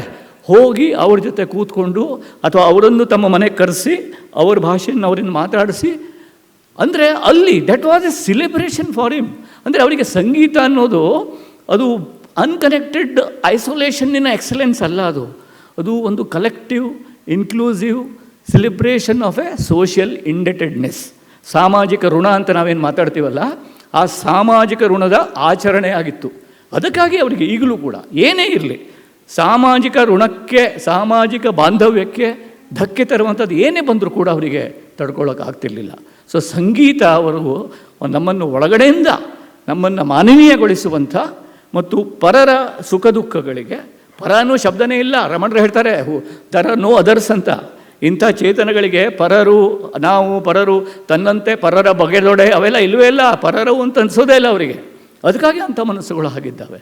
ಹೀಗಾಗಿ ಅವರು ಇದ್ದಾರೆ. ನನಗಂತೂ ಈಗ ಮಾತಾಡ್ತಾ ಕೃಷ್ಣ ಅವ್ರು ಹೇಳಿದ್ರು ರಾಜೀವ್ ತಾರಾನಾಥ್ ಮೆಮೋರಿಯಲ್ ಟ್ರಸ್ಟ್. ನಂಗೆ ಆ ಮೆಮೋರಿಯಲ್ ಅಂದ್ಕೊಳ್ಳೆ ಒಂಥರ ಬೇಜಾರಾಗೋಯ್ತು. ರಾಜೀವ್ ತಾರಾನಾಥ್ ಟ್ರಸ್ಟ್ ಅಂದರೆ ನಮಗೆಲ್ಲ ಸರಿ, ಆ ಮೆಮೋರಿಯಲ್ ಅಂದ್ಕೊಳ್ಳೆ ನಾವು ಸ್ವಲ್ಪ ಅಂದರೆ ನಾವು ಸ್ವಲ್ಪ ಕಾಮ್ಚೋಡ್ ಜನ ಜಾಸ್ತಿ. ನಾವು ಯಾರೂ ಇಲ್ಲ ಅಂದ ತಕ್ಷಣ ಅವರಲ್ಲೇ ಅಲ್ಲೇ ಇರಲಿ ಅಂತ. ಮೊದಲೆಲ್ಲ ಭಾಳ ಚೆನ್ನಾಗಿರ್ತಿತ್ತು, ಏನಾದರೂ ಆದ ಕೂಡಲೇ ಬಂದು ಈ ರಾಜಕಾರಣಿಗಳು ಬಂದು ಈ ಸ್ಥಳೀಯ ಸಾಹಿತಿಗಳಿಗೆ ಒಂದು ಹಾರ ಹಾಕಿ ಹೋಗ್ತಿದ್ರು. ಅದು ಭಾಳ ಮಜಾ ಇತ್ತು. ಅದು ಭಾಳ ಹಿಂದೆ ಏನೇ ಆ ಹೊಸ ಮಿನಿಸ್ಟ್ರು ಬಂದರು ಅಂದ್ಕೊಳ್ಳೆ ಹೋಗಿ ಕುವೆಂಪು ಅವ್ರಿಗೆ ಒಂದು ಹಾರ ಹಾಕೋದು, ಬೇಂದ್ರೆ ಅವ್ರಿಗೆ ಒಂದು ಹಾರ ಹಾಕೋದು. ಅದು ಹೆಂಗೆ ಅಂದರೆ ನೀವು ಇಲ್ಲೇ ಇರಿ, ನಾವು ಅಲ್ಲೇ ಇರ್ತೀವಿ ಅಂತ ಅನ್ನೋ ಥರ, ನಾವು ನಮ್ಮದೆಲ್ಲ ಕೆಲಸ ಮಾಡ್ತೇವೆ ಅಂತ ಆ ಥರ. ಸೊ ಆ ರೀತಿಯ ಒಂದು ಸಾಂಕೇತಿಕ ಮಟ್ಟಕ್ಕೆ ಅವ್ರನ್ನ ಕರ್ಕೊಂಡು ಹೋಗೋದಲ್ಲ, ಅದನ್ನು ನಾವು ಆವಾಹನೆ ಮಾಡ್ಕೊಳ್ಬೇಕು. ನಾನು ಅವ್ರನ್ನ ಇಂಟರ್ವ್ಯೂ ಮಾಡುವಾಗ ಅವ್ರನ್ನ ನಿಮ್ಮ ಸಾಧನೆ ಅಂತ ಒಂದು ಶಬ್ದ ಯೂಸ್ ಮಾಡಿದೆ ನಾನು. ಕೆಲವು ಶಬ್ದಗಳನ್ನು ನಾವು ಇಂಟರ್ವ್ಯೂ ಮಾಡುವಾಗ ಹಾರಿಬಲಿ ಯೂಸ್ ಮಾಡಿ ಅವುಗಳ ಅಪಭ್ರಂಶ ಮಾಡಿಬಿಡ್ತೇವೆ. ಸರ್ ನಿಮ್ಮ ಸಾಧನೆ ಅಂತೇನೋ ಅಂದೆ. ಸಾಧನೆ ಅಲ್ಲ, ಉಪಾಸನೆ ಅಂದ್ರಿ ಅಂದರು ನನಗೆ. ಉಪಾಸನೆ ಅಂತಂದ್ರಿ, ಅದು ಸಾಧನೆ ಅಲ್ಲ ರೀ, ಅದು ಉಪಾಸನೆ ಅಂತಂದರು. ಆಮೇಲೆ ಅವರು ಮತ್ತೆ ಗ್ರಾಮರ್ಗಳನ್ನು ಮುರಿದಿದ್ದಾರೆ, ಪದೇ ನೌಕರಿಗಳನ್ನು ತ್ಯಜಿಸಿದ್ದಾರೆ. ರಾಜೀನಾಮೆ ಕೊಡೋದರಲ್ಲಿ ಅವರು ಬಹಳ ಮಾಹಿರವರು. ಅವರಷ್ಟು ರೆಸಿಗ್ನೇಷನ್ ಲೆಟರ್ಸ್ ಇನ್ಯಾರೂ ಬರೆದಿರಲಿಕ್ಕಿಲ್ಲ ಲೈಫಲ್ಲಿ. ಸೊ ನನ್ನಂಥವನಿಗೆ ಅವರು ದೊಡ್ಡ ಆರಾಧ್ಯ ದೇವ. ಯಾಕೆ ನಾನು ಕೂಡ ಆ ಥರ ಸಾಕಷ್ಟು ಇದು ಮಾಡಿದ್ದೇನೆ. ಸೊ ಆವಾಗ ಒಂದು ಮಾತು ಕೇಳಿದೆ ನಾನು ಅವ್ರನ್ನ ಇಂಟರ್ವ್ಯೂ ಮಾಡುವಾಗ, ನೀವು ಮಾಡೆಲ್ಗಳನ್ನು ಮುರಿತೀರಿ, ಗ್ರಾಮರ್ಗಳನ್ನು ಮುರಿತೀರಿ ಅಂತ. ಅಲ್ಲಪ್ಪ, ಮುರಿಲಿಕ್ಕಾದರೂ ಗ್ರಾಮರ್ ಕಲಿಬೇಕಪ್ಪ ಅಂದರು. ಭಾಳ ಇಂಟ್ರೆಸ್ಟಿಂಗ್ ಅದು. ಸುಮ್ಮನೆ ಮುರಿಬೇಕು ಅಂತ ಮುರಿಯೋದಲ್ಲ, ನಿನ್ನ ಗ್ರಾಮರೇ ಗೊತ್ತಿಲ್ಲ, ಏನು ಮುರಿತಿ ನೀನು? ನಿನಗೆ ಗ್ರಾಮರ್ ಮುರಿಯೋದಾಯ್ತಾ? ಗ್ರಾಮರ್ ಕಲಿ, 5 ವರ್ಷ ಸರಿ ಗ್ರಾಮರ್ ಕಲಿ, ಆಮೇಲೆ ಮುರಿ ಅಂತ. ಅಂದರೆ ಈ ರೀತಿ ಹಿ ವಾಸ್ ವೆರಿ ಕ್ಲಿಯರ್. ತಾನು ಏನು ಮಾಡ್ತಿದ್ದೀನಿ, ಏನು ಮಾಡಬೇಕು ಎಲ್ಲದ್ರ ಬಗ್ಗೆ ತುಂಬ ಕ್ಲಿಯರ್ ಇತ್ತು. ಆಮೇಲೆ ಮೆಂಟಲ್ ಚಾಟರ್ ಬಗ್ಗೆ ನಾನೊಂದು ಮಾತು ಕೇಳಿದ್ದೆ ಅವರಿಗೆ. ಮೆಂಟಲ್ ಚಾಟರ್ ಈಗಿತ್ತಲಾಗಿ ಮೆಂಟಲ್ ಚಾಟರ್ ಜಾಸ್ತಿ ಆಗಿದೆ ಅಂತ. ಅದಕ್ಕೆ ಅವರು ಉತ್ತರ ಕೊಟ್ಟಿದ್ದರು. ಅದನ್ನಷ್ಟೇ ಓದಿ ನನ್ನ ಮಾತು ಮುಗಿಸ್ತೇನೆ.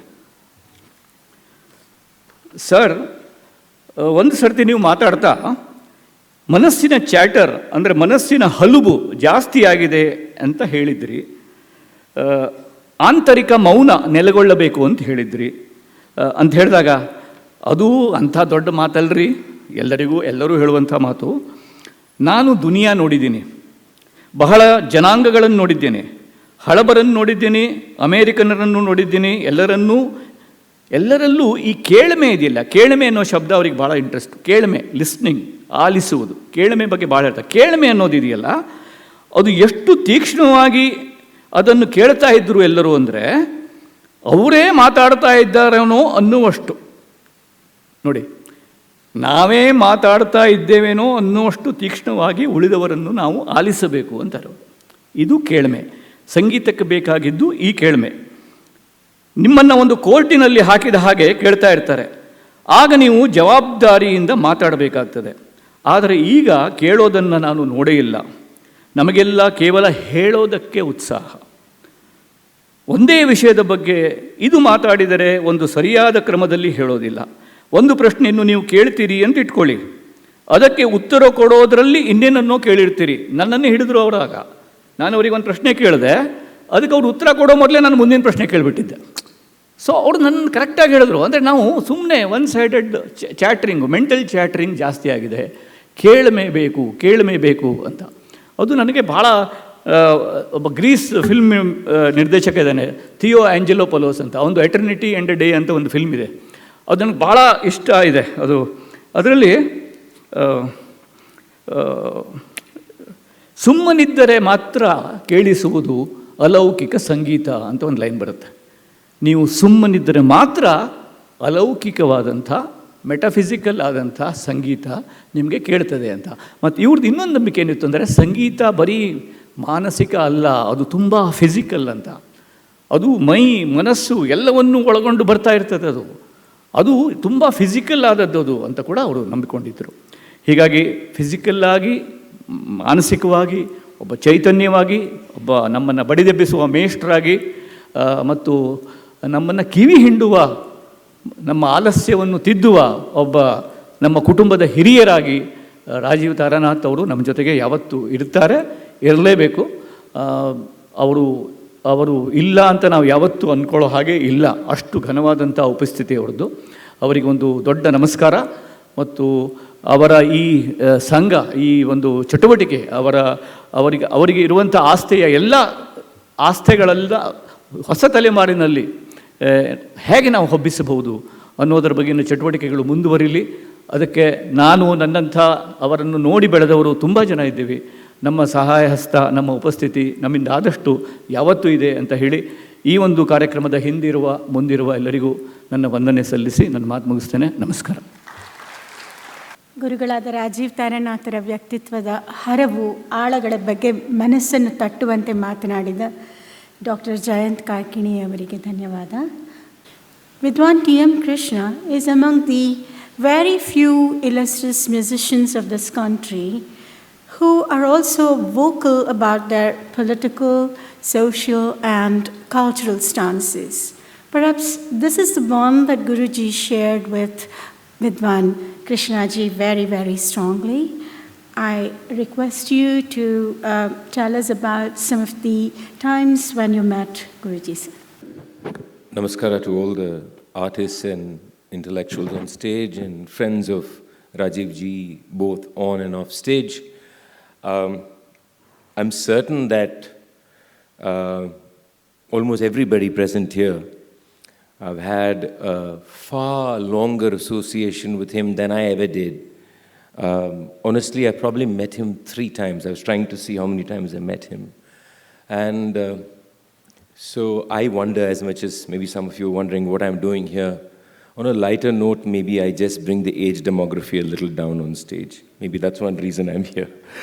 But jokes kept apart, I think we had a connection which was unusual. We spoke, we had about 2-3 very long conversations, and I think that there was a bond that was born from maybe the way we looked at music and looked at life in some extent, and also on things we disagreed, which is the most spicy part of having a conversation with Rajeev Ji, is when you disagree with him. And then the conversation gets even more interesting. And I want to remember one moment, I think it was 6 years ago, in this very city, when I was going through not such a pleasant time publicly, and I'll never forget Rajeev Ji coming out and sitting in a press conference with me in solidarity. And I truly like to acknowledge and appreciate an elder statesman who took the effort to come and stand by me, and that is very rare in this country. And so I'd like to first acknowledge that before I say anything else. By all accounts, he was a very unusual classical musician. The world of classical music is like the inner sanctum sanctorum world of anything. You can belong to some circle of that inner sanctum. And in many ways, Rajeev Ji did not belong to any of those circles. Those circles can be formed in different ways. It can be a circle of musicians, it can be a circle of families, it can be a circle of connoisseurs, it could be a circle of patrons, but in some way you have a very close knit in that circle. I belong to one of those circles too, so I know the circle very well. In some ways, he didn't belong to any of those circles. Yes, his father did bring him into music, but his father was really occupying a different world. His space was very different. His mother came socially and culturally from a very different place. I remember him saying she's Tamil, and she came from a fishing community, if my memory is right in our conversation. So these are worlds that are not really the classical music world. So in a way, Rajeev Ji is an outsider. I think it's important to recognize that. He's not the ideal insider in the classical world. That is one thing. And also remember, we're talking about a time which is 40, 50 years before. We're not talking about the 1990s or the 2000s. So you have to contextualize this. Secondly, in a way, he became a professional musician very late in life. That is very unusual. You're already in the profession by the time you're 19 or 20 or 22 or 23, right? Stardom may come later, but you're in the profession pretty early in the classical world. For him, it was much later.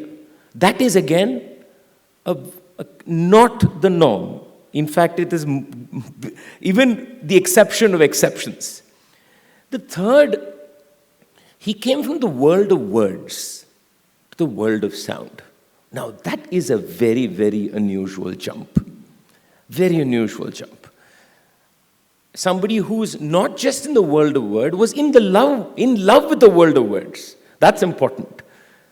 And he made the jump to come into the world of sound, or more specifically, the world of raga, if I was going to be correct. This also gave him, I think, the ability to articulate in a manner that is not seen in the classical world. Because when you first see this world from outside and then enter the world, you have a capacity of distancing yourself, which is not there when you're inside the world. You can't. And honestly, the world will not allow you to do it. Because you being a critical thinker inside is a problem for any ecosystem. It's not just true of the classical world. You go to university, so-called liberal progressive university. Sit inside it. They don't want you to say anything that's problematic for that world. And that's what we talk about progressive worlds. So, and in the classical world where the whole Hori tradition of whatever, how many of 100 years you want to call it, of the teacher, the guru, there's a huge burden. And that burden is actually the oppression of silence, of forced silence. It forces silence on people. I'm using the word oppression very carefully and not carelessly, because only a person who's inside knows how much that can actually crumble you, unless you have the ability or the social wherewithal or the sheer musical brilliance to push it all aside. Otherwise, you can be crushed by that burden and that huge weight that forces silence. Now, this, I think, gave him a great advantage, that he was able to come in. And he came in with the confidence of having already experienced life in a manner that the inner world of classical music does not. Seen life in a manner that a classical musician never sees. Experienced discourses, witnessed intellectual activity, witnessed social activity, witnessed social engagements in a manner that the classical world never experiences. Our world ends pretty much in this auditorium. And we are here and you're there, and that's defined. We don't switch places. So I think this makes him very unusual, which is why I think he was not bound by the dogmas that many of us remain bound by. Even if we want to break it, there is something inside us that says, chalo yaar, let's not do that. You know, that I think allowed him a freedom which is quite rare.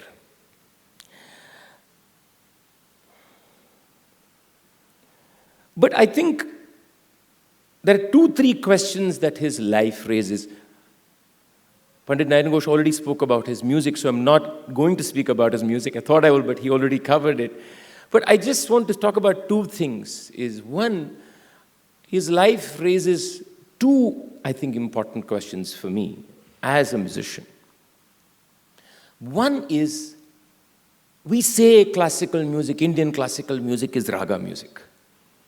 Whether it is Khayal, whether it is Dhrupad, whether it is Carnatic, these are just words. Ultimately, we are all swimming in this world called raga. That's all we are doing. And raga is a large term.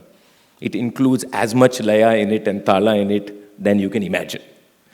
So the question is this, and I'm going to use the word abstract slightly differently from how Rajeev ji perceived it in his comment, is when you explore that world of raga, when he is engrossed in a raga, when all of us here are engrossed in a raga, at the end of that experience, what does it do to us? You crying at that moment, me being happy, leave all that aside. All that's temporal exchanges of emotions. Not even emotion, feeling, if I may degrade a little bit more. But if that so-called dive into the raga, that so-called experience of something that is very temporal. Music is happening on stage. He's playing an instrument. You can see his fingers. It's not some mythical imagination. It's reality. It's the reality of that experience. If that reality of that experience cannot change the way you see yourself and your relationship with the outside world, then what bunkum are we talking about raga music? What are we talking about? I think that's a very important question his life asks us. Is if an individual can be deeply faithful in that sense to Rag Sangeet, faithful to what he believed was the music that he expresses, but within that experience and through the larger body of his life, be able to embrace a discourse, and I'm not to give tags for this discourse of just compassion and empathy. I think that's universal. If we are not able to grab that from within and hold that beyond a concert stage, then who are we lying to that we are doing something special? We are doing nothing. We are selling you a product and you're buying it and we're making money. At least let's have the honesty of saying that. But isn't Rajeev Taranath asking us that question? Isn't he, through his life, through his articulation, through his thought, through his music, saying something more?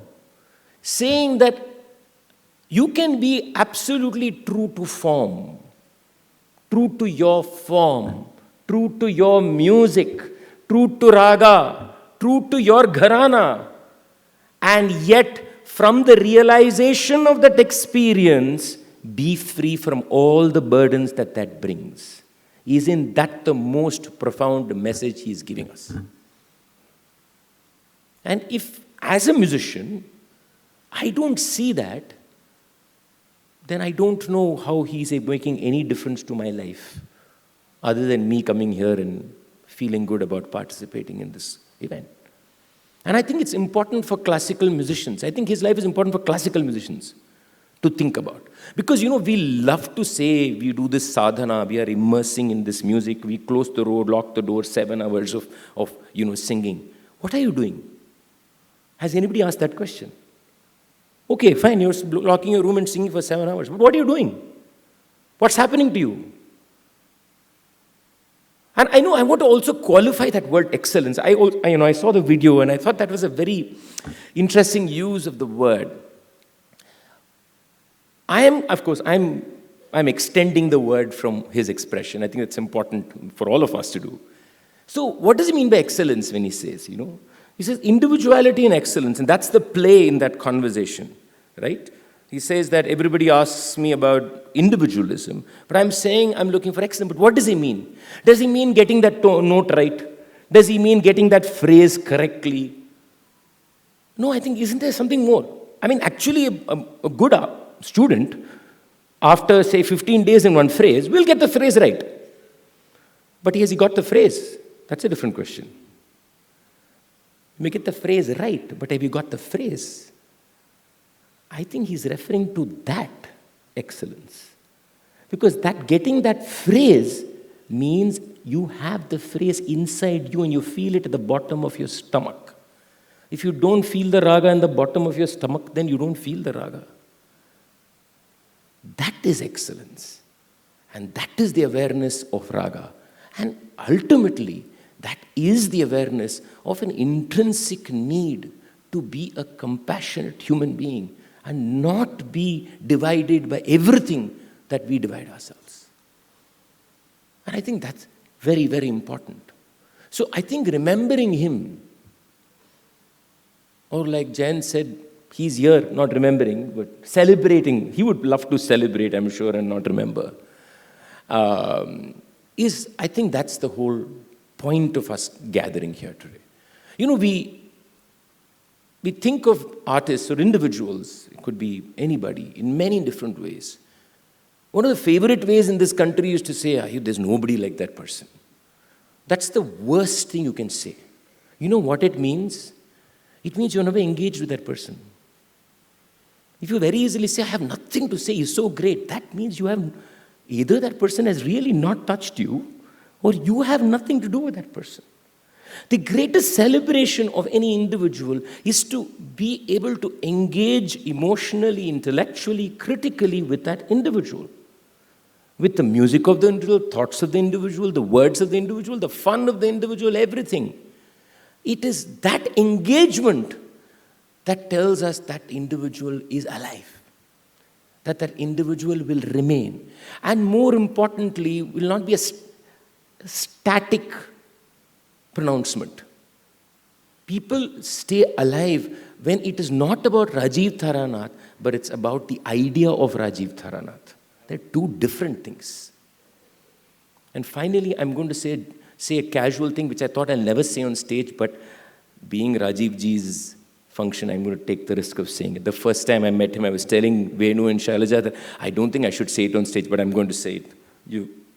I've done enough things in life to get away with things, so I think I'll probably add this to the list. So the first time I'm meeting him, I'll end with this, and this is slightly lighter. 10 o'clock in the morning, Himanshu is here. He took me, and I think Venu was also with me.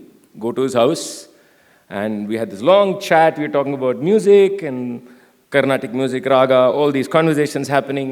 I had a concert that evening at 6:30, and we spoke about 45 minutes. Then, in his deep voice, this chair like this said, "Do you drink?" So I said, "Yes, I do." "What do you drink?" So I said, "It depends." Looked over. "Now what will you drink?" He said, "Whiskey or rum, I don't remember, it was something." And I'm like, "I have to sing this evening." "So what? That's at 6 o'clock." And I said, "It's morning." "Who said you shouldn't drink in the morning?" So I ended that meeting with sharing a lovely drink with Rajeev ji. And I think that's a great way of celebrating such a wonderful, honest, open human being. Thank you very much. Thank you, Krishna ji, for that wonderful, wonderful and very thoughtful talk. And as among the other things that Vidwan Krishna ji talked about, what struck me most was how he described this profound integrity of being which Guruji possessed. The world of music and all those other worlds of outside of music, whether it's society, politics, literature, culture, all those worlds coalesced in the personality or in the being of Guru Pandit Rajeev Taranath ji. Thanks so much for that.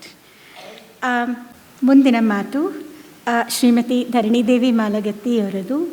Police ಇಲಾಖೆಯಲ್ಲಿ ಉನ್ನತ ಹುದ್ದೆಗಳನ್ನು ಅಲಂಕರಿಸಿ ಶ್ರೀಮತಿ ಧರಣಿದೇವಿಯವರು ಹಾಗೆ ಸಾಹಿತಿಗಳು ಮತ್ತು ಸ್ತ್ರೀವಾದಿ ನಿಲುವಿನ ಇಳಾ ಭಾರತವನ್ನು ರಚಿಸಿದವರು ಕೂಡ. ಪ್ರಸ್ತುತ ಕನ್ನಡ ಮತ್ತು ಸಂಸ್ಕೃತಿ ಇಲಾಖೆಯ ನಿರ್ದೇಶಕರಾಗಿರುವ ಶ್ರೀಮತಿ ಧರಣಿದೇವಿ ಮಾಲಗತ್ತಿಯವರು ಗುರುಗಳು ಹಾಸ್ಪಿಟಲ್ನಲ್ಲಿದ್ದಾಗ ICUನಲ್ಲಿ ಬಂದು ಅವರನ್ನು ಭೇಟಿ ಮಾಡಿದರು. ಅವರ ಜೊತೆ ಬಹಳ ಹೊತ್ತು ಪ್ರೀತಿಯಿಂದ ಮಾತನಾಡಿದರು.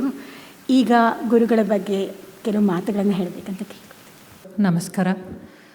ಪಂಡಿತ್ ರಾಜೀವ್ ತಾರನಾಥ್ರವರ ನುಡಿ ನಮನ ಕಾರ್ಯಕ್ರಮದಲ್ಲಿ ವೇದಿಕೆಯಲ್ಲಿ ಜೊತೆಗಿರುವ ಅಮ್ಮ ಡಾಕ್ಟರ್ ವಿಜಯಮ್ಮ ಅವರೇ, ಹಾಗೆ ಈಗಷ್ಟೇ ಬೇರೆ ಬೇರೆ ಹಂತದಲ್ಲಿ ಮಾತನಾಡಿದಂತಹ ಪಂಡಿತ್ ನಯನ್ ಘೋಷ್ ಅವರೇ, ಡಾಕ್ಟರ್ ಜಯಂತ್ ಕಾಯ್ಕಿಣಿ ಅವರೇ, ವಿದ್ವಾನ್ T M ಕೃಷ್ಣ ಅವರೇ ಮತ್ತು ಎಲ್ಲ ಆತ್ಮೀಯರೇ, ಇವತ್ತಿನ ಈ ಕಾರ್ಯಕ್ರಮದಲ್ಲಿ ಡಾಕ್ಟರ್ ವಿಜಯಮ್ಮ ಅವರು ಪಂಡಿತ್ ರಾಜೀವ್ ತಾರನಾಥ್ ಅವರ ಜೊತೆಗಿನ ಒಡನಾಟದ ಬಗ್ಗೆ, ಅವರ ಕಾಳಜಿಯ ಬಗ್ಗೆ, ಕಳಕಳಿಯ ಬಗ್ಗೆ, ಅವರ ಔದಾರ್ಯದ ಬಗ್ಗೆ, ಅವರ ಮಾನವೀಯ ಗುಣಗಳ ಬಗ್ಗೆ, ಹೃದಯ ವೈಶಾಲ್ಯದ ಬಗ್ಗೆ, ಅವರ ಅನುಭವದ ಹಿನ್ನೆಲೆಯಲ್ಲಿ ಎಲ್ಲ ನೆನಪುಗಳನ್ನು ಕೂಡ ನಮ್ಮೆಲ್ಲರ ಮುಂದೆ ಬಿಚ್ಚಿಟ್ರು.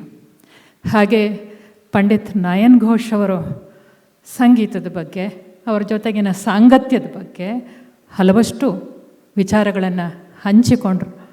ಡಾಕ್ಟರ್ ಜಯಂತ್ ಕಾಯ್ಕಿಣಿಯವರು ಅವರ ಸಾಹಚರ್ಯದ ಜೊತೆಗೆ ಹಾಗೂ ಅವರು ಆಗಾಗ ಮೊಬೈಲ್ ಮೂಲಕ ಕವಿತೆಗಳನ್ನು ಕಳಿಸ್ತಾ ಇದ್ದಿದ್ದು, ಅದಕ್ಕೆ ಅವರು ಕೊಡ್ತಾ ಇರುವಂಥ ಪ್ರತಿಕ್ರಿಯೆ ಇತ್ಯಾದಿಗಳನ್ನು ಭಾಳ ಪ್ರೀತಿಯಿಂದ ನೆನೆದುಕೊಂಡರು. ವಿದ್ವಾನ್ T M ಕೃಷ್ಣ ಅವರು ಶಾಸ್ತ್ರೀಯ ಸಂಗೀತದ ವಲಯದಲ್ಲಿರುವಂಥ ಆಳವಾದ ಅಂತರಂಗದ ಹಲವು ವಲಯಗಳ ಮಧ್ಯೆ ಇರುವಂಥ ಸಂಪರ್ಕದ ಬಗ್ಗೆ ಮಾತನಾಡ್ತಾ ಅವರ ಆತ್ಮೀಯತೆಯ ಬಗ್ಗೆ ಹೇಳಿದರು. ನಾನು ಸಣ್ಣವಳು, ಜಯಂತ ಕಾಯ್ಕಿಣಿಯವರು ಹೇಳಿದ ಹಾಗೆ ನಾನು ನಂತರದ ತಲೆಮಾರಿನವಳು, ಅವರ ಜೊತೆಗೆ ಇರುವಂಥ ಅವಳು 2ನೇ ತಲೆಮಾರಿನವಳು ಅಂತ ಹೇಳ್ಬೋದು. ಸಂಗೀತ ಮತ್ತು ಸಾಹಿತ್ಯ ಎರಡೂ ಕೂಡ ಸರಸ್ವತಿಯ ಕಾಲ್ಪನಿಕ ರೂಪದ ಅವಿಭಾಜ್ಯ ಅಂಗಗಳು ಅಂತ ಹೇಳ್ತಾರೆ.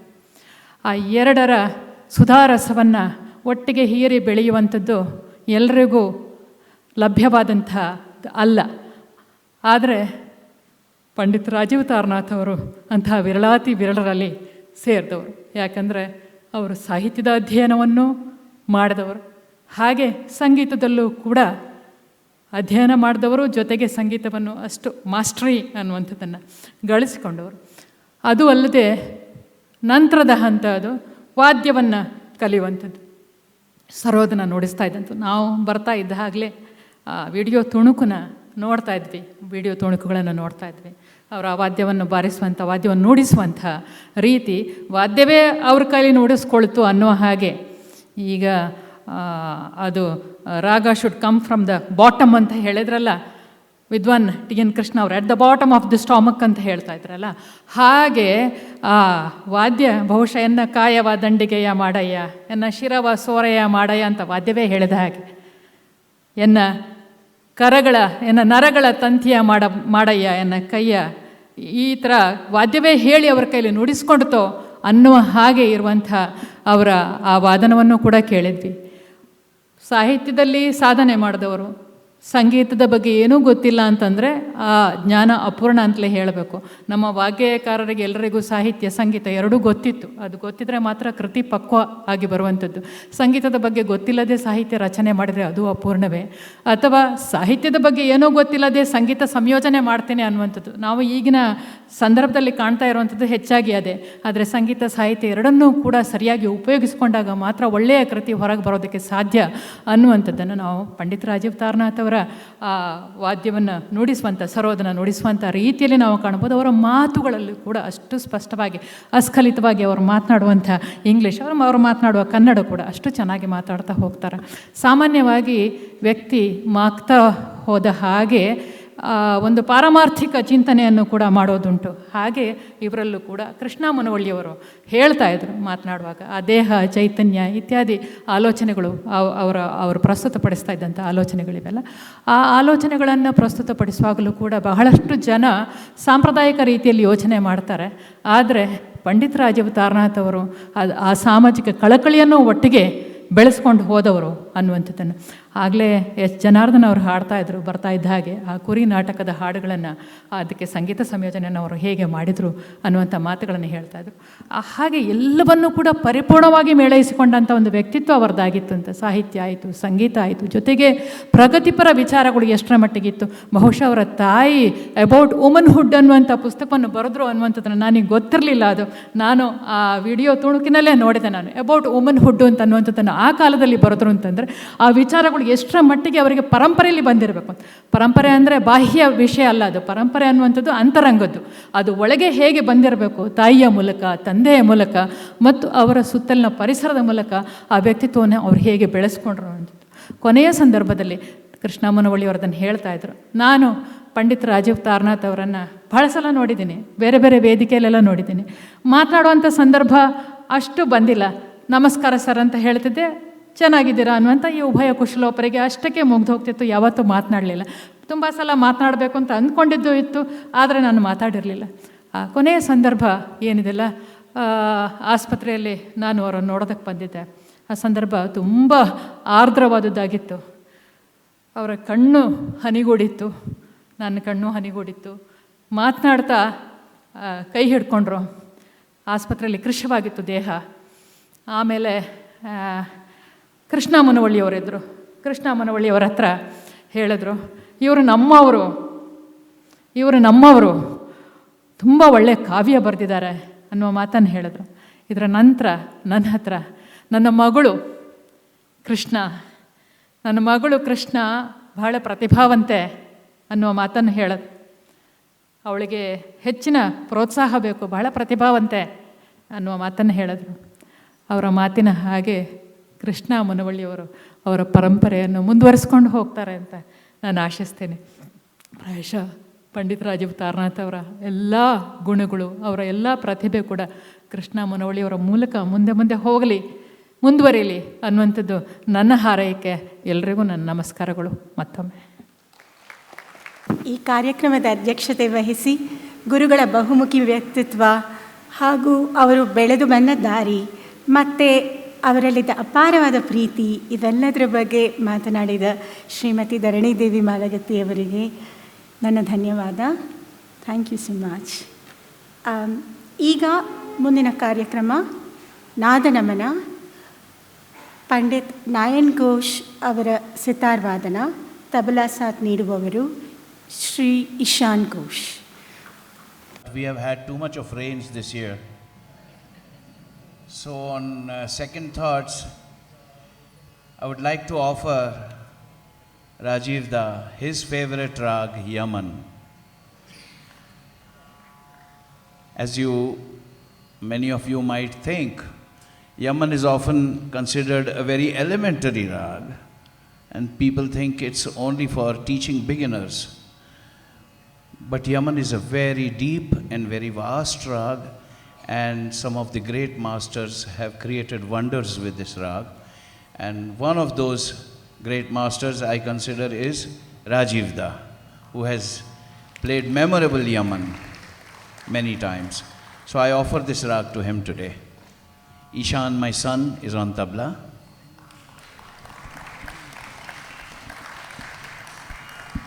Krishna ji.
change the level, please? The level was fine for sitar. Don't.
ಅದ್ಭುತವಾಗಿ ಸಿತಾರ್ ನುಡಿಸಿದಂಥ ಪಂಡಿತ್ ನಯನ್ ಘೋಷ್ ಅವರಿಗೆ ಮತ್ತು ಅಷ್ಟೇ ಸಮರ್ಥವಾಗಿ ತಬಲಾ ಸಾಥ್ ನೀಡಿದಂಥ ಈಶಾನ್ ಘೋಷ್ ಅವರಿಗೆ ತಮ್ಮೆಲ್ಲರ ಪರವಾಗಿ ಹೃತ್ಪೂರ್ವಕ ವಂದನೆಗಳು.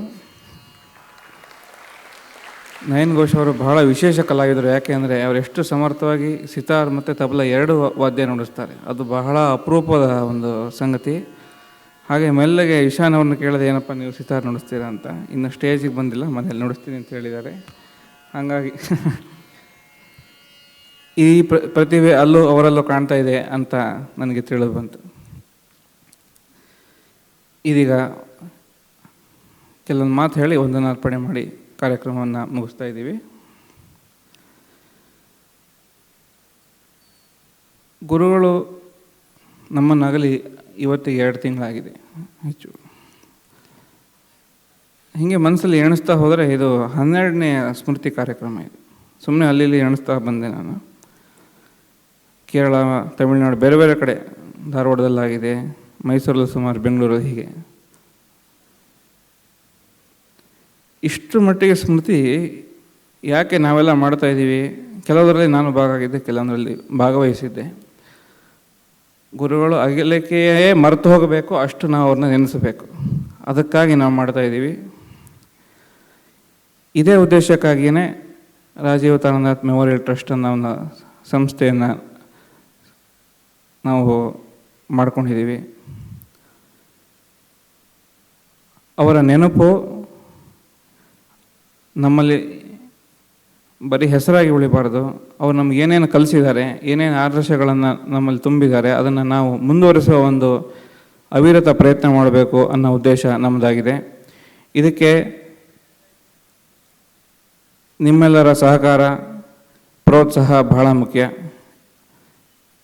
ಈ ತಡರಾತ್ರಿಯಲ್ಲೂ ನೀವೆಲ್ಲ ಕೂತಿದ್ದೀರಾ ಅನ್ನೋದೇ ನಮಗೆ ಒಂದು ಈ ಪ್ರೋತ್ಸಾಹ ಇದೆ ಅನ್ನೋದಕ್ಕೆ ಒಂದು ಸಾಕ್ಷಿ ಅಂತ ನಾನು ಭಾವಿಸಿದ್ದೇನೆ. ಹಾಗೆಯೇ ಗುರುಗಳ ಸಂಗೀತ ರೆಕಾರ್ಡಿಂಗ್ಸ್ ನಾನು ಈ ಕಳೆದ 12 ವರ್ಷಗಳು ಮಾತ್ರ ಅವ್ರ ಹತ್ರ ಇದ್ದೆ. ಮುಂಚಿನವರೆಲ್ಲ ಭಾಳಷ್ಟು ಸಂಗೀತ ನುಡಿಸಿದ್ದಾರೆ, ಅದರ ರೆಕಾರ್ಡಿಂಗ್ ಎಲ್ಲ ಇದೆ. ಅದನ್ನೆಲ್ಲ ನಾವು ಒಟ್ಟು ಸೇರಿಸಿ ಒಂದು ಕಡೆ ಆರ್ಕೈವ್ ಮಾಡಬೇಕು ಅನ್ನೋದು ನನ್ನ ಒಂದು ವೈಯಕ್ತಿಕ ಆಸೆ. ಒಂದನೇದಾಗಿ ನನ್ನ ಹತ್ರ ಹೆಚ್ಚಿಗೆ ರೆಕಾರ್ಡಿಂಗ್ ಇಲ್ಲ.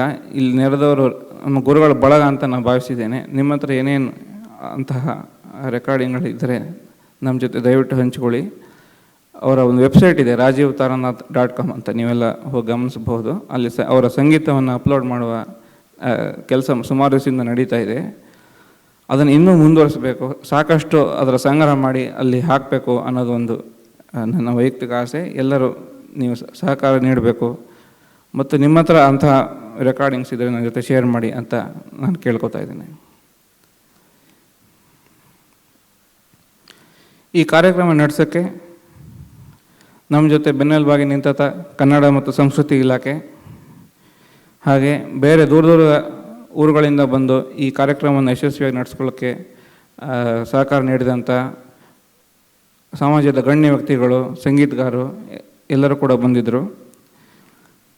ಇದರಲ್ಲಿ ವಿಜಯಮ್ಮ ಅವರು, ನಯನ್ ಘೋಷ್ ಅವರು, ಜನಾರ್ದನ್ ಸರ್ ಅವರು, ಜಯಂತ್ ಕಾಯ್ಕಿಣಿ ಅವರು, ಟಿ ಎಂ ಕೃಷ್ಣ ಅವರು, ಹಾಗೆ ಕನ್ನಡ ಮತ್ತು ಸಂಸ್ಕೃತಿ ಇಲಾಖೆಯ ನಿರ್ದೇಶಕರಾದ ಧರಣಿದೇವಿ ಮಾಲಗತ್ತಿ ಅವರು, ಇವರೆಲ್ಲರ ಸಹಕಾರ ನೀಡಿದ್ದಾರೆ. ಹಾಗೆ ಪತ್ರಿಕಾ ವರದಿಗಾರರು ಈ ಸುದ್ದಿಯನ್ನು ಎಲ್ಲ ಕಡೆ ಪ್ರಕಟಿಸಿ ನಮಗೆ ಪ್ರಚಾರದಲ್ಲಿ ಕೂಡ ಬಹಳ ಸಹಕಾರಿಯಾಗಿದ್ದಾರೆ. ಹಾಗೆ ಈ ಕಾರ್ಯಕ್ರಮಕ್ಕಾಗಿ ಶ್ರೀಧರ್ ಮೂರ್ತಿ ಅವರು ಭಾಳ ಒಳ್ಳೆಯ ಗುರುಗಳ ಫೋಟೋವನ್ನು ಇದಕ್ಕಾಗಿ ನೀಡಿದ್ದಾರೆ. ಮತ್ತು ಕಲಾಮಂದಿರದ ಸಿಬ್ಬಂದಿ ಈ ಪೋಸ್ಟರ್ ಹಚ್ಚೋದು ಇವೆಲ್ಲ ನಮ್ಗೆ ಗೊತ್ತಿಲ್ಲ. ಅದು ಇವತ್ತು ಬೆಳಗ್ಗೆ ತಂದು ಕೊಟ್ಟಿದ್ದು ಮಧ್ಯಾಹ್ನ ಬರೋತ್ತಿಗೆ ಭಾಳ ಶಿಸ್ತಾಗಿ ರೆಡಿಯಾಗಿತ್ತು. ಆಮೇಲೆ ಈ ಸಂಗೀತ ಕಾರ್ಯಕ್ರಮ ಇದ್ದರೆ ಸೌಂಡ್ ಅದು ಭಾಳ ಹೆದರಿಕೆ ನಮಗೆ. ಒಂದು ನಾವು ಕಾರ್ಯಕ್ರಮ ಮಾಡ್ತಿದ್ದಾಗ ಸೌಂಡ್ ಸರಿ ಇಲ್ಲ ಅಂತ ಅದು ಗೊಣಕೊಂಡೇ ಇರ್ತೀವಿ.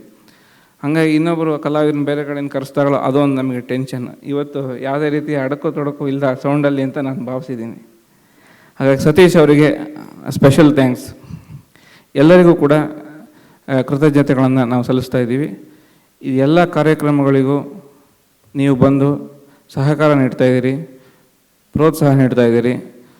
ಗುರುಗಳು, ಮತ್ತೆ ರಿಪೀಟ್ ಮಾಡ್ತಾಯಿದ್ದೀನಿ, ಗುರುಗಳು ಇಲ್ಲ ಅನ್ನುವ ನೆನಪು ನಮಗೆ ಮರೆತು ಹೋಗಬೇಕು. ಅಷ್ಟರ ಮಟ್ಟಿಗೆ ನಾವು ನೆನೆಸ್ಕೊಳ್ಳೋಣ. ಈ ಸಂಸ್ಥೆಯ ಮೂಲಕ ತಮ್ಮ ವೈಯಕ್ತಿಕ ಸಾಮರ್ಥ್ಯದಲ್ಲಿ ನಾವು ಏನೇನು ಸಾಧ್ಯವೋ ಎಲ್ಲ ಕೆಲಸವನ್ನು ಮಾಡೋಣ ಅಂತ ಹೇಳ್ತಾ ನಾನು ಶುಭರಾತ್ರಿಯನ್ನು ಹೇಳ್ತಾ ಇದ್ದೀನಿ. ಧನ್ಯವಾದಗಳು.